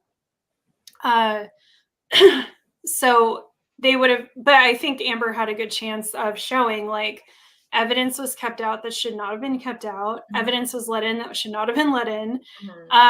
You know, just all the other things that happened, like that juror would have been a great case for them to be like, this juror never should have served. Like there are so many things that I think that his team knew he had there was a very good chance that her appeal would be approved and that there would be a retrial, and that he would be much less likely to win that one. Especially because that one probably wouldn't have been televised. It wouldn't have had as much media attention on it. Things would have like died down by then. So I think that's what happened, is they were like, all right, we don't like it, but at this point, you know, and they probably also, I'm sure he at least thought that he had destroyed her enough that it didn't really matter if she talked or not. And I'm sure he's like, allegedly, I'm speculating, but it seems like he's probably still using whatever power he does have to hurt her career. So I'm sure he's still getting at her in any way he can. And, you know, that's how Hollywood works. Whether your claims were true or not, as soon as you're someone who speaks out about abuse, you are blacklisted. Yeah. So I hope she has I hope she has a real redemption and is able to get her career back if that's what she even wants. But I think it's going to be hard, if not impossible, for her to ever get to what like she was at, where she was at, and have the career that it seemed like she was about to have, which is really fucking sad. I also find it really scary, because if people are labeling her as so unlikable and unbelievable, like what message does that send to the majority of us that don't have, firstly, the media training, and secondly, the kind of personality, and the likability that the charisma that someone like her does, with also her acting skills and stuff. Not that I'm saying she was acting, but the fact that she has that kind of presence that is good in front of the camera and stuff.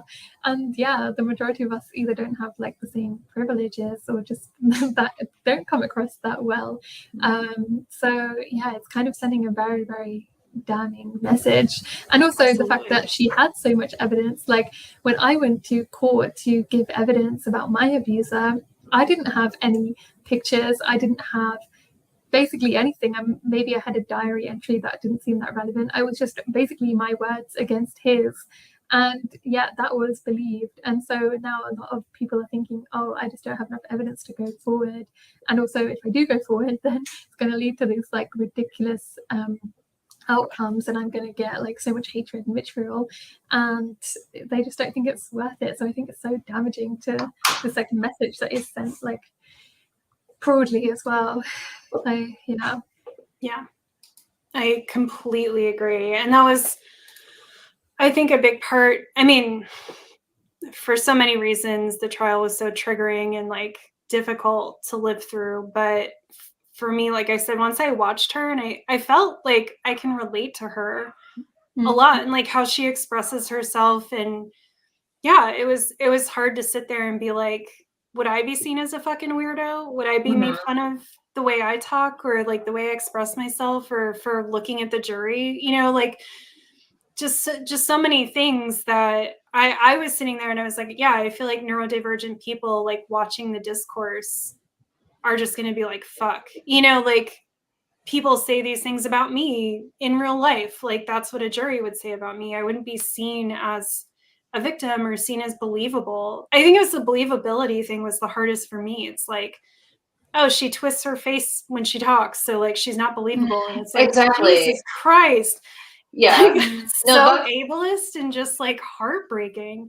And that just like sends me though, because it's just like, but look at the evidence. Like, what are you talking about? Like, you are not a psychologist. You are not a judge of like who is true or not. You know, like I know. Like, what are you talking about, actually?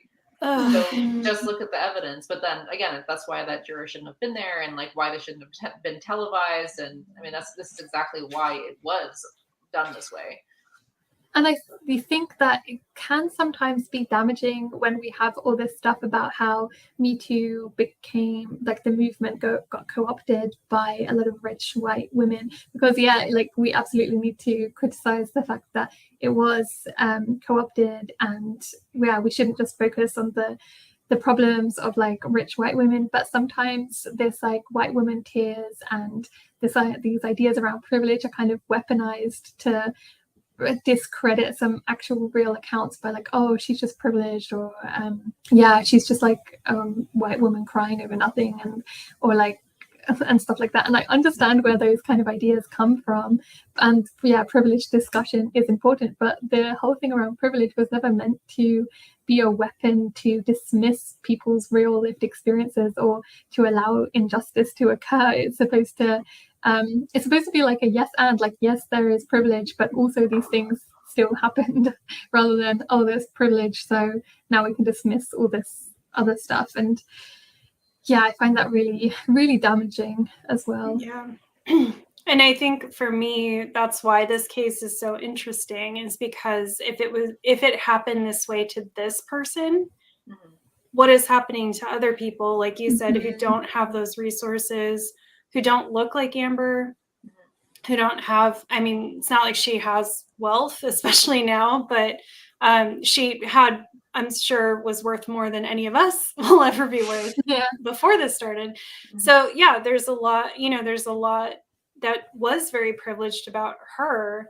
And yet it shows that if like you are abused by someone who has more power than you, it doesn't matter, you know, and that the system's fucked and it doesn't work. So like if it's not working for her, it's certainly not working for people who don't look like her or have the things she has.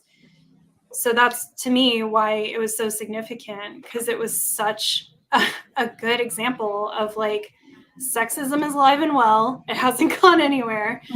And, you know, like this is someone who has like every advantage you could want to have in this situation. She had evidence. She's beautiful. She's white. She's young.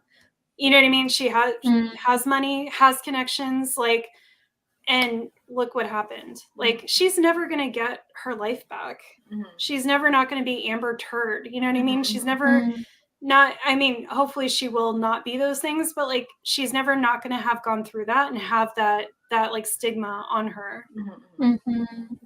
And she can't hide. You or I, like any of us, could just go hide because no one fucking knows us out in the world. But like everybody knows her. She can't get away from it. Yeah, and this has real life impacts because we've already seen so many organizations come forward and say, like, refuge centers and rape centers, people are retracting the statements that they made. People who were going to go to court are now no longer doing it. Like, they're seeing like rates plummet of how many people are coming forward and how many people are going to court and how many people are silenced and stuff like that. And and it's scary when you hear people, like friends around you, like saying stuff about Amber that you formerly thought were allies or you could trust, and then now you're like, oh, I'm not going to tell you about what happened to me, or like, what do you think of me now? And then of course it's going to be harder and harder for people to trust the people around them and really want to speak up about any of this stuff. I mean, after this trial, I had so much anxiety, and I still do to a small extent, about the fact that, oh, could I potentially get sued or something? And it's probably irrational, but because I've spoken about some of the stuff that happened to me publicly, and he's coming out of prison relatively soon. Like, what if he does something like make a court case? And like I said, these things are probably not going to happen and not that logical, but those kinds of things do come up in your mind when you have been through these things, that like, if what consequences this has on like our psyches and our emotional well-being in general. So absolutely. I have an ex that would absolutely do something like this, you know, and I've talked about him publicly for years. I've never named him, but apparently that doesn't matter. Have to. And it's like you said, I think it's very far-fetched that he would actually do this, but like, I do worry, you know, like it crops up sometimes. And I also just felt like kind of generally triggered all the time. Like, I was just walking around like I had no skin, you know, just feeling unsafe in general. So it's like, you look around and it's like, oh, I'm at the coffee shop or something, and like, is this person pro-Depp? Is this person pro-Depp? Is the nice person that I chat to who gives me my coffee pro-Depp? You know what I mean? Yeah. Well, like, you feel like the enemy is everywhere. You get my yoga, and I'm like, oh fuck! Like, I can't. I came here to relax and like meditate, and I'm like, god damn. Or like me serving on a different jury, and then one of the jurors bringing it up and made me feel like, I'm not gonna fucking do this here. I can't. Yeah. Like, I'm already all stressed out about the case we're serving on. I can't. So I had some stuff about what came out in the Unsealed documents, but we're already going really long, so I won't go into that now. I will say the one thing I can tell you quickly is that Depp allegedly tried to, I think it's proven though, tried to submit Amber Heard's nudes as evidence. And wanted to talk about, I've seen some places it's reported as she used to be a dancer, and then some, like an exotic dancer. And then some places that she worked as an escort, but they were trying to get nudes submitted into the case to bring that up, which clearly had no connection to the case whatsoever. And thankfully, even though the judge let them get away with a lot, she didn't let them get away with that. But yeah, the documents were basically if you don't know, Depp's fans paid, I think it was like $6,000 to unseal. $3,300. $3,300 to unseal. 6,000, like 6,600 pages. That's where the 6,000 came from. Yeah. Which I have not read through yet, shockingly. Although I really want to. It'll just take me like a year. But his fans raised the money, unsealed the documents, thinking that it was going to further prove their case, because they had bought into this lie that there were even more mountains of evidence that didn't make it in to the case that they had tried to get in. And unfortunately for them, discovered a whole mountain of evidence, furthermore proving Depp's abuse, and furthermore proving how just nasty his legal team was in the proceedings, and how much evidence Amber was not allowed to present. So it backfired, and it actually became the turning point for a lot of people who supported him. I mean, there's still obviously a lot of people who still support him, but I think it sort of cracked this tidal wave of people being like, oh shit, maybe we were wrong about this. Maybe we should take a step back. So I will pass it to Mexi to update us on Amber Heard's belated redemption arc and where we are with it. Yes. So yeah, that's where I started in my notes. So that was 2 months after the trial concluded that they did this. And I just find that this just tickles me so much. Like Me too. they crowdfunded thousands of dollars to do this. And again, Depp had already just won, like basically, you know, like I guess they both won, but not really, right?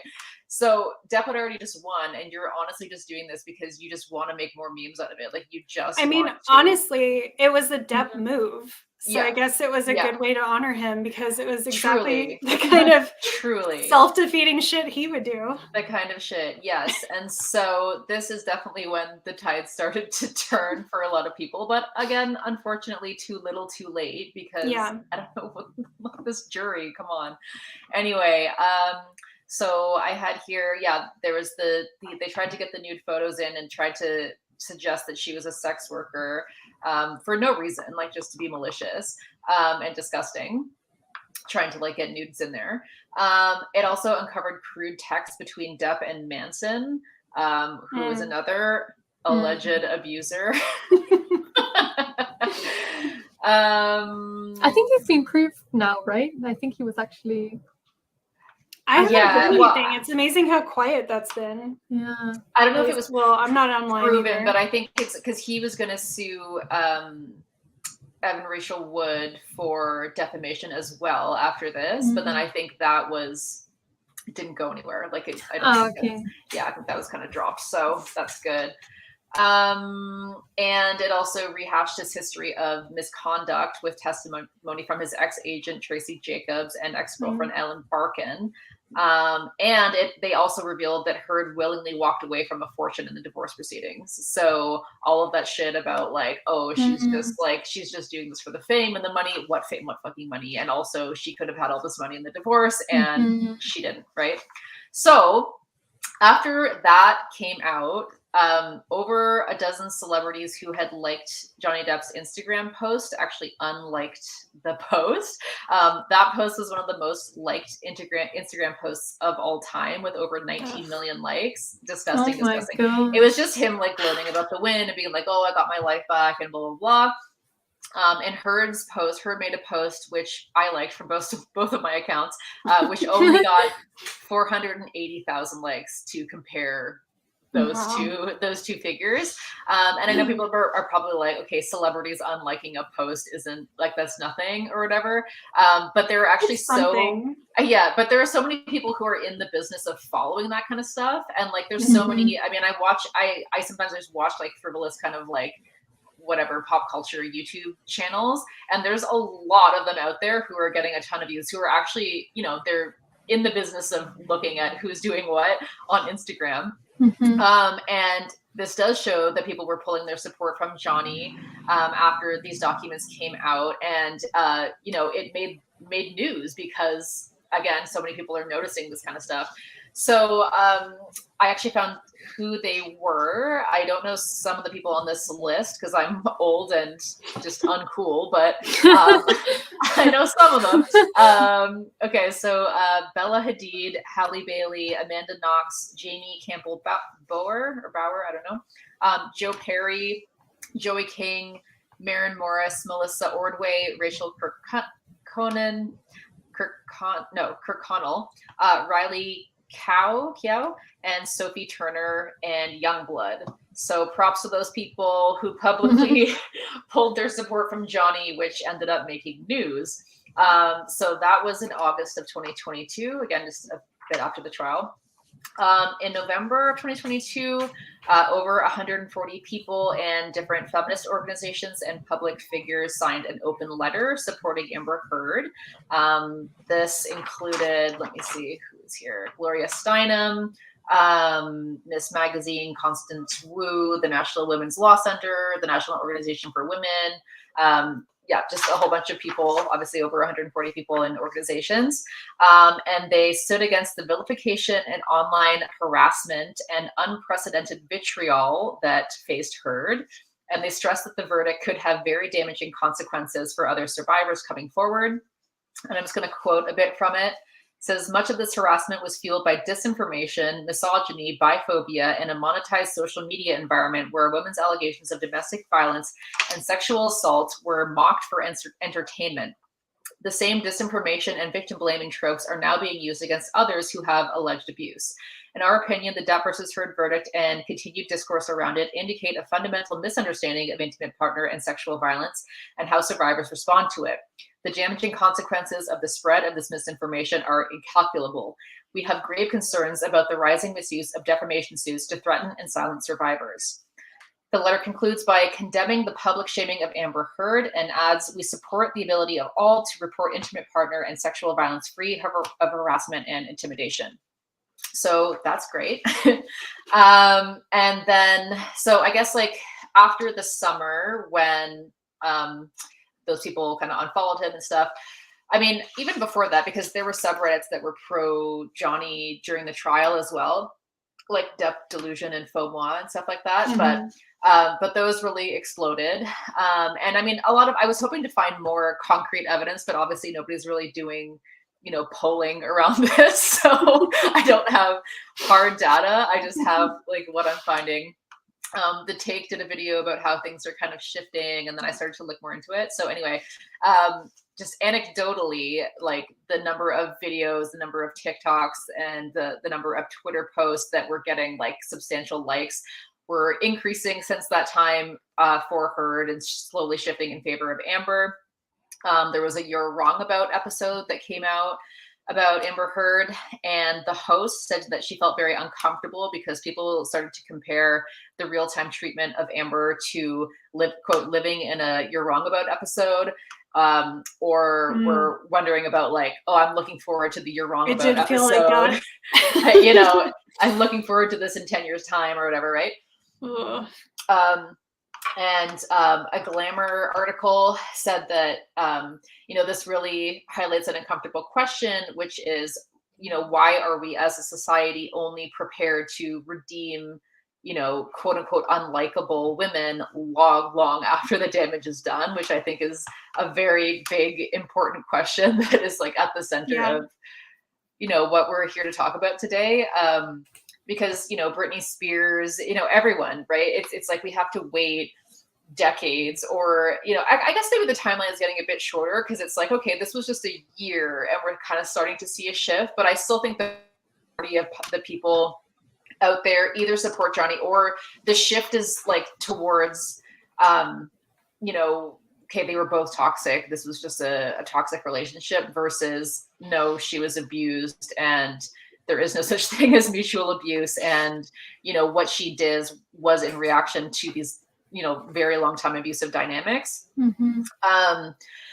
So that was that. And then I guess last summer, Glamour magazine published an investigation looking at all of this and looking at how public opinion was slowly, shifting in favor of Amber Heard. But they said that, like, they put out saying, like, the response to that was very alarming to them. Like, their social media accounts were just completely dominated by people who wanted to support Johnny Depp and just like further abuse Heard. But they said that since then, public discourse has, shifted even further. So we had the Cannes Film Festival in 2023. This actually kicked off with Johnny Depp's new movie. I don't know how to even pronounce this. I guess it's I know, I don't know how to say it either. Jeanne de Berry or whatever. It must be French, right? But it's kind of, it's not quite. Anyway, so yeah, Jeanne de Berry or whatever. So yeah, they kicked off the festival with that. It's received a 7-minute standing ovation, which is nice. However, there was a lot of public pushback to that. There was a Cans You Not hashtag that was trending on Twitter.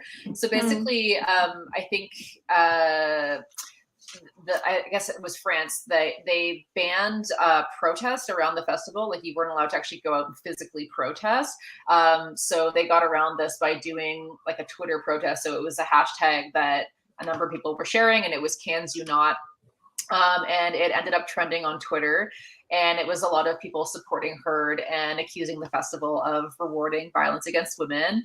And they also named a bunch of other people like Roman Polanski and Woody Allen and all these other people who, you know, were celebrated by the festival. And the director of the festival's response was ridiculous. It was just like, oh, free speech. And then also, I'm not someone to ask about this because I was not even remotely interested in the trial. I don't know what happened. Like, it was just like, okay. And I like Johnny Depp as an actor. Okay, like, what? Like, so you're just admitting that you know nothing that happened. You don't care about these allegations, and you're front running this guy.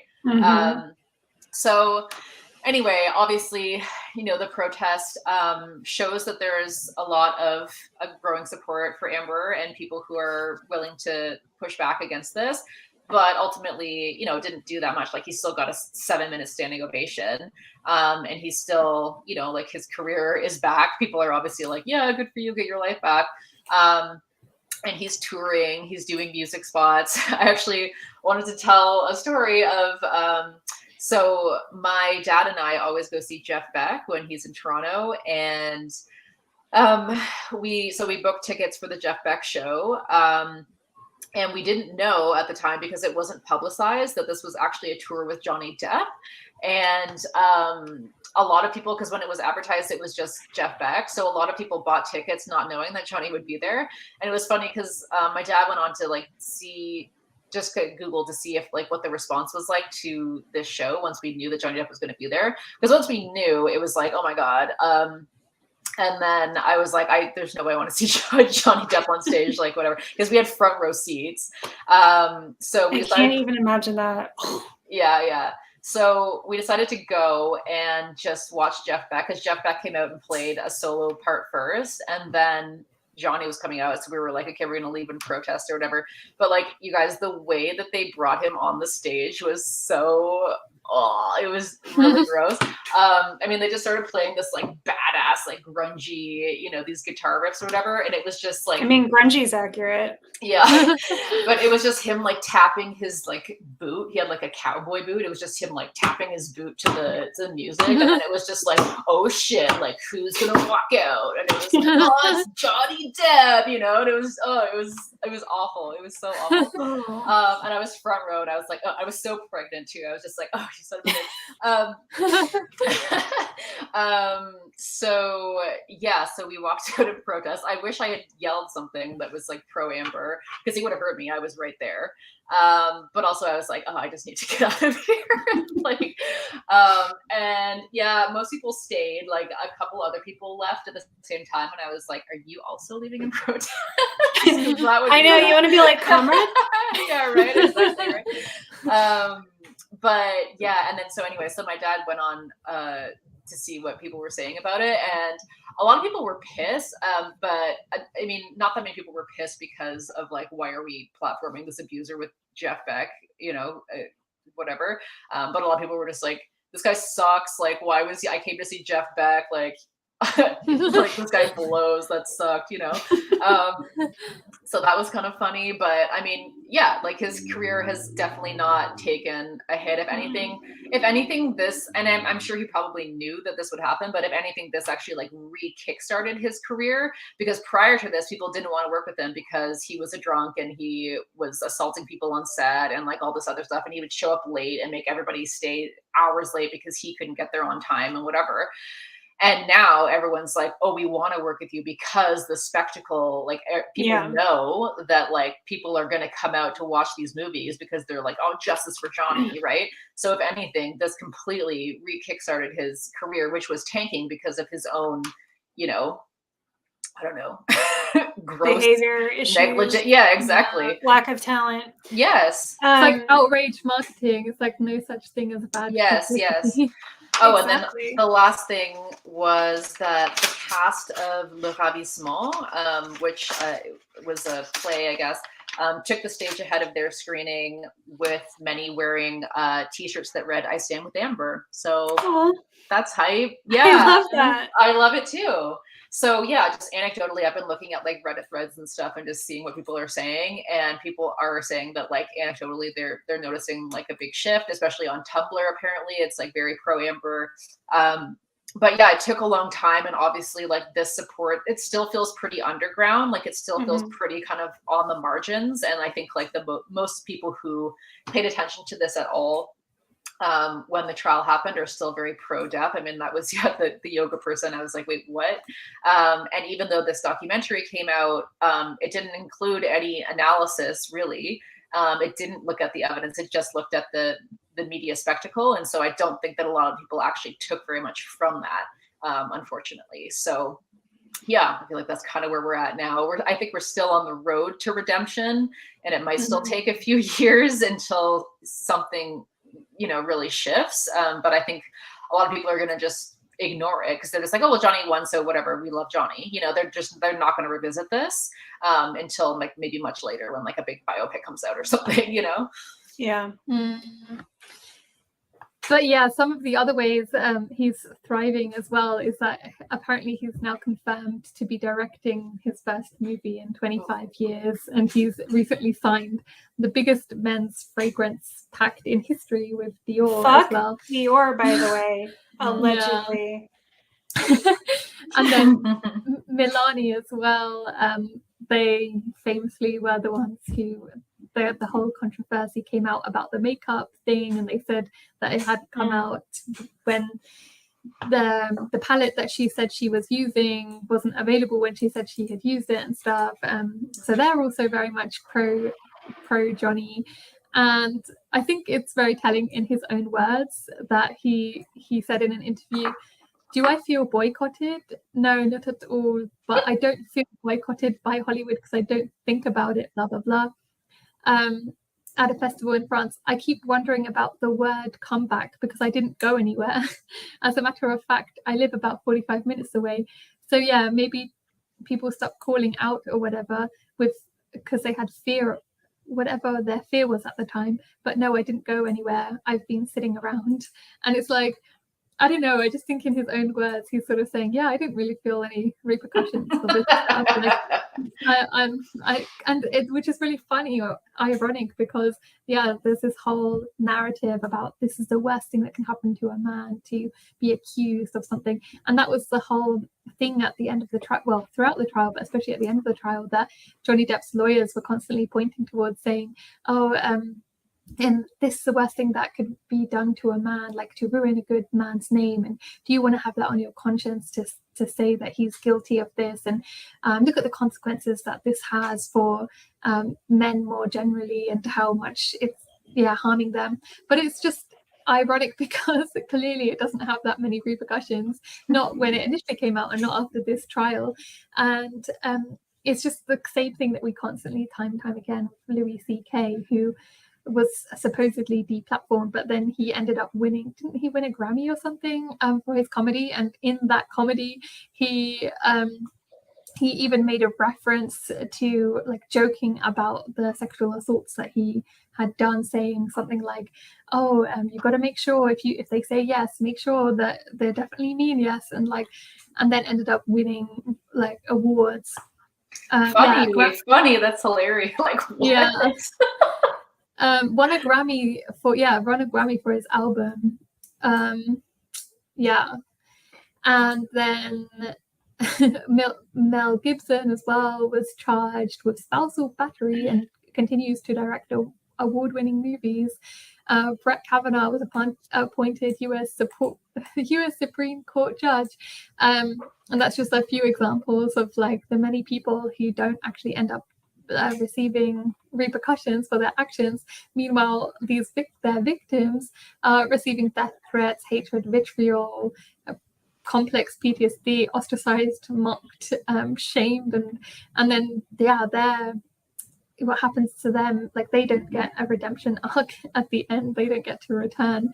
And I think it's also interesting, someone put on the Depp Delusion subreddit about how the kind of unhinged comments that are now surfacing after the Russell Brand stuff has come out, and how like it's interesting because Russell Brand does seem to be kind of using the same sort of language where he's saying like they're all against me and the media is against me and you need to like this stuff has gone too far and they're lying, and like like if you look at the comment section of the Russell Brand video he put out on YouTube about it, people were like, yeah, these liars and they're coming after you and Me Too has gone too far, and like another Gone Girl narrative, like I don't know, stuff like that.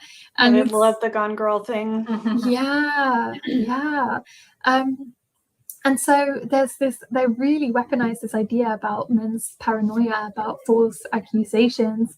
And when the paranoia doesn't seem that well like founded, because a lot of the time there doesn't seem to be the repercussions that they're talking about. And it's also really interesting that the potential idea that like men get repercussions for or get called an abuser or whatever seems like a worse, more heinous thing in people's imaginations than people actually getting assaulted, raped, domestic abuse, and all these things. Like that is like a lesser crime, that is less significant than someone being falsely accused, especially when we see like the amount of media attention given to false accusations. Like the other example I think was the 2014 Rolling Stones article, what was it called, like a rape on campus, I believe it was called, and which turned out to be not entirely accurate. Like something did happen, but I think it became exaggerated or something, allegedly. I don't know exactly the details, but yeah, it turned out to be not entirely accurate. And then just how much that was spun out of context and how much that became like such a huge significant thing that it took up so much media attention at the time and still is often referenced today. And it's like, okay, that even if these people are lying, even if Amber were lying, even if when cases like this come out, that should be seen as an exception to the rule rather than being taken as like, oh, this is this, look how terrible this issue is. It's like, okay, maybe occasionally this happens, but that's only like in 1% of the situation. I mean, it's not even though, and it's just like, like they're not getting anything from doing this, you know what I mean? Like they're getting torn down, if anything. So and this was a case where it was true and it was proven, yes, and still there were no repercussions. So exactly. I don't know why they think these false claims are going to do anything. You can have your whole ass out on the internet and everyone's like, hey, want to come do a movie with us? Want to work with us? Want to go on tour with us? Yeah. I mean, this text messages saying just gnarly shit, not even necessarily directly related to Amber or the abuse, but just like really gross, bad stuff. Yeah. And people are lining up to work with him. And I think that's the thing, is that the right, the alt-right, and like the manosphere have formed this industry for these men to go into. And that is really disturbing to me. There's no place for a victim to go through to like regain their reputation, their celebrity, their, not that celebrity necessarily matters, but like to be made whole, right? To get back and to be supported and to be profitable, like these men have, or these abusers have. Like people are waiting, they're ready. Like Russell Brand now has a whole audience just ready to go. He's been cultivating it for a while now with the shift in his content. And he's going to be fine.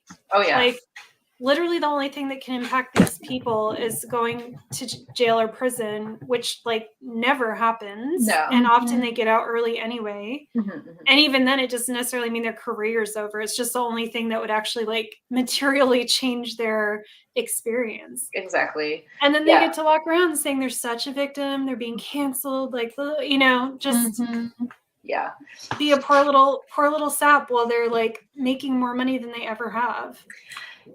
Like Johnny Depp had texts, I mean, first of all, saying, I'm gonna smack the ugly bitch around to Amber, or the ugly cunt around, sorry. I misspoke. Like just like flat out saying that. He also had terrible misogynist shit about his ex-wife, who supported him, and it's just like, okay. And about random other women that we don't even know.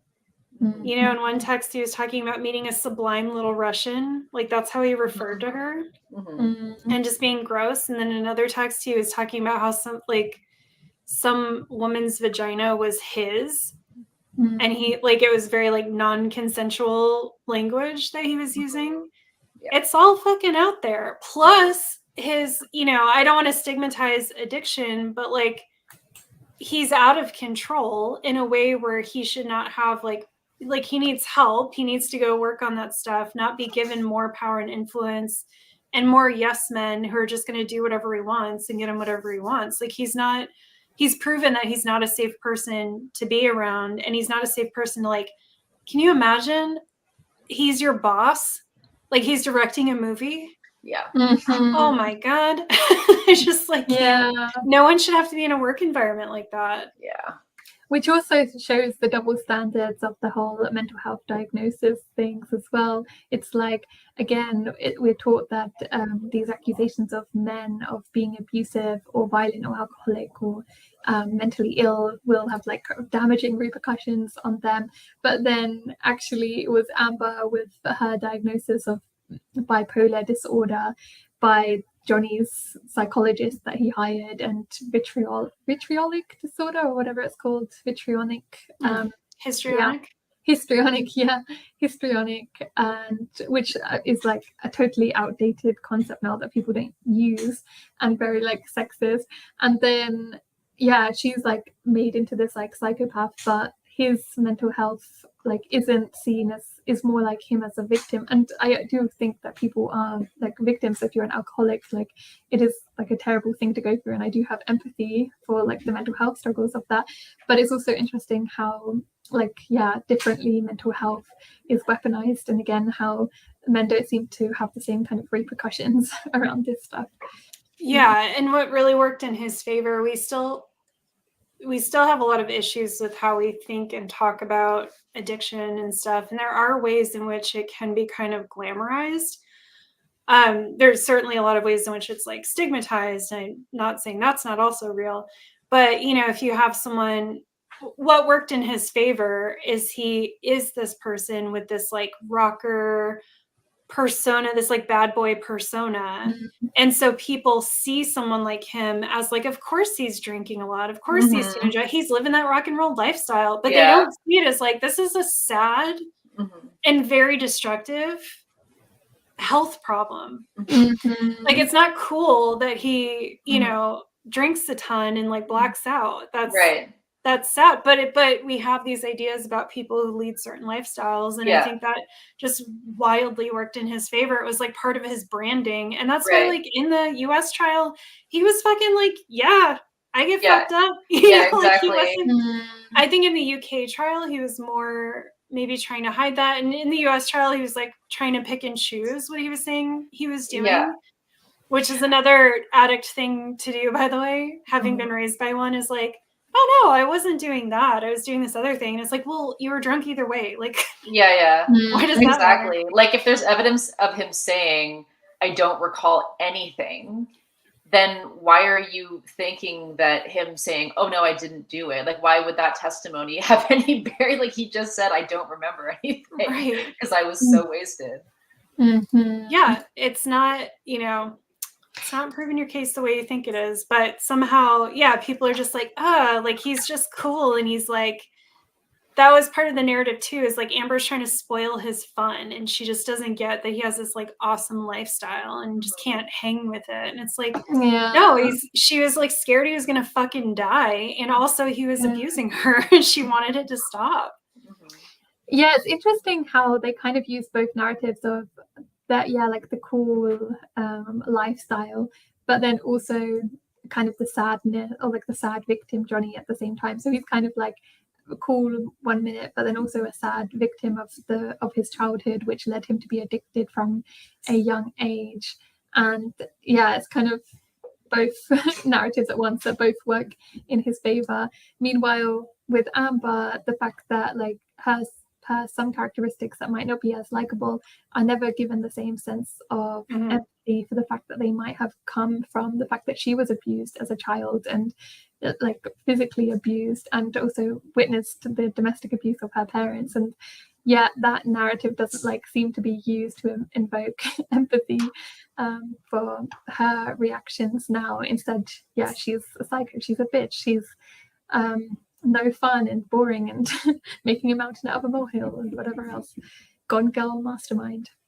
Even her abuse by him was not taken into account the way his abuse as a child was taken into account. You know, even people who were like both sidesing it or like doing the whole, oh, they're both just toxic. Like a lot of those people would be like, yeah, I do think he was abusing her, but you know, she shouldn't have reacted that way, or she shouldn't have said this thing, or she shouldn't have done this. And it's like, okay, so like you're letting him off because he has this childhood, but like she is not allowed to like maybe react. I don't even want to say poorly, because I can tell you, if you're coming at me, I'm coming at you. So I'm not even like, I don't think she did anything wrong in any of those situations, but like either way, like you're trying to survive the environment you're in. And yeah, we make so many concessions. We love a bad man with a backstory. We love nothing more than that. We have an entire genre of TV and movies that will never not have a million entries because we cannot get enough of, you know, a big scary guy with a backstory. We love it. And women, we have zero desire or interest in them in that way. We do not fucking care. Like her, the testimony, the recording that got linked of her saying she punched him or she hit him, but it wasn't a punch, like was a result of him barreling towards her sister who's at the top of some stairs and her hitting him to prevent him from pushing her, because that's what it looked like he was about to do. Like if that was a dude, that would be seen as heroic and like that would be completely understood. And for her, it was just like no one even cared about the context. No one even gave time for that. But even the people who heard it, like the jury, didn't give a shit, because you're not supposed to do that as a woman. You're not supposed to hit. I have so many thoughts about violence and the way that we talk about violence. Like even the fact that it's like, you should never hit someone. It's like, of course, generally I agree with that. But like, it's interesting that we'll allow for all kinds of other types of violence to be like things that should be talked through or things that should be dealt with gently. But like, you can't respond to any of those physically. And to me, that just feels like patriarchy and colonization, because they don't want you picking up a gun. They don't want you learning how to fight, right? Like we're supposed to all stay in our place, and we're supposed to be controllable through so many mechanisms, one of which is that we're supposed to feel like we can never react physically to what's happening to us. And that's why we see like any movement, the times when they take you seriously and get nervous is usually the times when people are arming themselves for a reason. And it's just, I know I'm going off on a huge tangent here, but like, I just think about this a lot, just the way we talk to people about stuff. It just really does to me service the systems that oppress us. Yeah. And this is like a small example of that. A woman is never supposed to hit. A woman's never supposed to hit, even if it's hitting back. Even if it's protecting someone, it doesn't matter. That's not our place. We're never supposed to physically assert ourselves against other people. Why? Yeah. Why? If someone's hitting me, I'm going to fucking hit them back. Sorry, not sorry. But then all of a sudden we have to like analyze if it was okay for me to do that. And like, did I try everything else first? And it's like, do you think a guy's going to hesitate to punch another dude who's hitting him? No. And no one's going to like think twice about that. They're going to congratulate him on defending himself. And there, yes, is toxic masculinity in that, you know, like there's some harmful messages there. But the point is like, this case to me made it so clear that a woman is not supposed to be bisexual. First of all, she's not supposed to have a sexuality that she owns and is proud of and like celebrates. She's not supposed to hit or hit back. She's not supposed to make mean comments to her partner who's tearing her down constantly. That was another big thing, is like she, I think, called him fat and called him like a loser or something. And it's like, yeah, we shouldn't be body shaming, of course. But again, if someone is like fucking on me all day, every day? Am I really going to be judged for like taking shots sometimes to like try to protect myself? And also just because I'm fucking sick of them. I'm sick of being talked to that way. No. Yeah. So she did everything wrong. You know, it didn't matter that she had evidence. It didn't matter what the situation was. She just did all the things you're not supposed to do. And they often, like abusive people often try their best to get that kind of reaction out of you so they can weaponize it to make themselves the victim. So any kind of comments that she could have said or any retaliation were likely actively provoked or intentionally like garnered from him, rather than being something that he actually took as insulting or harmful in any way. Well, like he called her fat all the time. So like you're saying, it could have been less that she's like fat phobic and more that she's just like, you're fat. Yeah. I mean, just like just sick of it, you know, just like retaliating, knowing that that's probably a sensitive spot for him. So, you know, is it a healthy dynamic? God, no. But she's not in a healthy relationship. And that's what you get warped and you just deal the best you can. And I just think it's wild. Like, anyway. And also, you know, he's suffering nothing for all of the stuff he's done, and that she's just judged for like these two things that people know that are true, that have very clear context around them. But even out of context, it's like, okay, the balance sheet here is still wildly against him. Yeah, and also just it's wild to me, given the power dynamic at play, that he's much older, he's much richer, he's far more famous, and all of these factors, and yes, people are still willing to believe that somehow she had more power, that she was like a Gone Girl mastermind, that she somehow orchestrated all these pictures and made it all up, and like tore down the room, whatever it was the lawyer said about like staging the evidence, and like got her friends involved and all that. Like somehow that is more believable than the fact that this powerful famous man, which we've constantly seen time and time again happens, that they end up being abusive. And like also, what is it with all these famous people coming forward and protecting Johnny Depp, like Penelope Cruz and her partner, whose name I don't know, and like Brad Pitt and all these like famous people? Oh, Brad Pitt, because he's abusive. Allegedly. Like what is it with all these people coming together to like, and that's what's so annoying as well. It's like, oh, he's a nice guy. Of course he's gonna be nice to you because you like are also powerful, and he wants, and especially abusive people are often extra nice to other powerful people so that they can maintain that like nice image.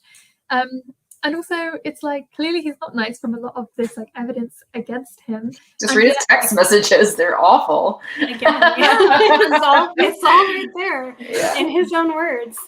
He's also like, I still like he's going through a process right now for allegedly assaulting a cameraman. So like, what are we even talking about? And he's allowed to be an imperfect victim, but she isn't allowed to be a perfect victim. Exactly. When I was doing sorry, go ahead. No, go ahead. When I was doing research for the Pretty Privilege episode that I may or may not do someday, one of the interesting things that came up, because I really was like, I really want to slice and dice all of this, like, what do they call it? The beauty premium and then the beauty penalty. Like, supposedly there's so much research that proves that like attractive people benefit. But I'm like, I feel like there's got to be a deeper story here. There's got to be more nuance to it. So anyway, I've been trying to dig into like, what are these studies and what did they actually look at? And one of the studies I found was talking about how, so they determined that generally people who are attractive, I'm also like, what do you mean by attractive? Because that's very broad. But anyway, people who are attractive do generally get lighter sentences and are more often rulings in their favor. But they noticed, so they took attractive women and then they did two different studies. So one was looking at if we tell people this woman's accused of a crime of, say she embezzles money, so she got a key from something and like stole money out of a safe or whatever. Sorry, I think my voice is dying. She's attractive, so she would get, you know, a lighter sentence or more likely to be seen as innocent. However, if she stole money by swindling a man using her looks, she was more likely to be found guilty and get a more severe sentence. So Wow. it just kind of ties into this whole situation of, like, Catherine, what you were saying about, like, why would people believe that she has more power, or like, why was that story so easy to sell to people? And that's part of why, because we really do ascribe so much power to someone's looks, which is why the whole pretty privilege conversation, I think, is so difficult, right, to have, because for them to see his enormous amount of wealth and prestige and power and connections and all of the things that he has, and they equate it to her being beautiful and say that they're on equal footing, and actually she has the upper hand because she's beautiful. She has, like, you know, what did they say? What do they always say about beautiful women? Like, tricked him or like ensnared him, or she's like this siren, this seductress, and like he's powerless to stop, helpless to her whims. It's like they're just pissed off that, like, it's like their objectification of women is backfiring against them. You know what I mean? It's just like they want to be able to objectify women, but like not have them, you know, have any power. Exactly. And it's like the woman's fault that they cheated on their wives with this younger woman. Like, they couldn't help it. Yeah, exactly. She had them under their like lock and their whatever you call it. Like, yeah, and so it justifies a lot of the behavior. And I do find that it's also that internalized sexism, internalized misogyny from a lot of women that are like that. Yeah, often have that sense of frustration towards the patriarchy that's redirected towards young, beautiful women as like, because a lot of people have had that experience of being cheated on, or being left by their men for like other people, or feeling like they've been oppressed or dehumanized because they're not as attractive as someone else and stuff. And so then they project all that hatred towards women as like, or like these cases where there is an attractive woman. It's like, and then blame, like all this internalized hatred is so hard to put towards the patriarchy more broadly, so it's much easier to find one woman to put all of that sense of disgust and hatred towards. I just say leave hot girls alone. Just thank them and move on. So I gotta hop off, unfortunately. We've been going a long time. Yeah. I feel like I could chat all day. This was fun, ladies. This was so good. I just want to end on a good note, which is that she released a film called In the Fire, which is good. Well, I haven't watched it, but it's good that she's making another film. And also, I believe she might be in the next Aquaman, if I'm not mistaken. And there's more than 3.5 million people signed a long-running petition to remove. Oh no, that's not good news. Sorry. I was like, forget that. Just let's end on the In the Fire movie, and go watch it if you want. All right. Yes. Well, that was it for today for our retrospective. And I think next time we're talking about eating disorders. I think so. Yeah. Probably. Yeah. So stay tuned for that. Yes. All right. Bye, everybody. Bye, everyone. Bye.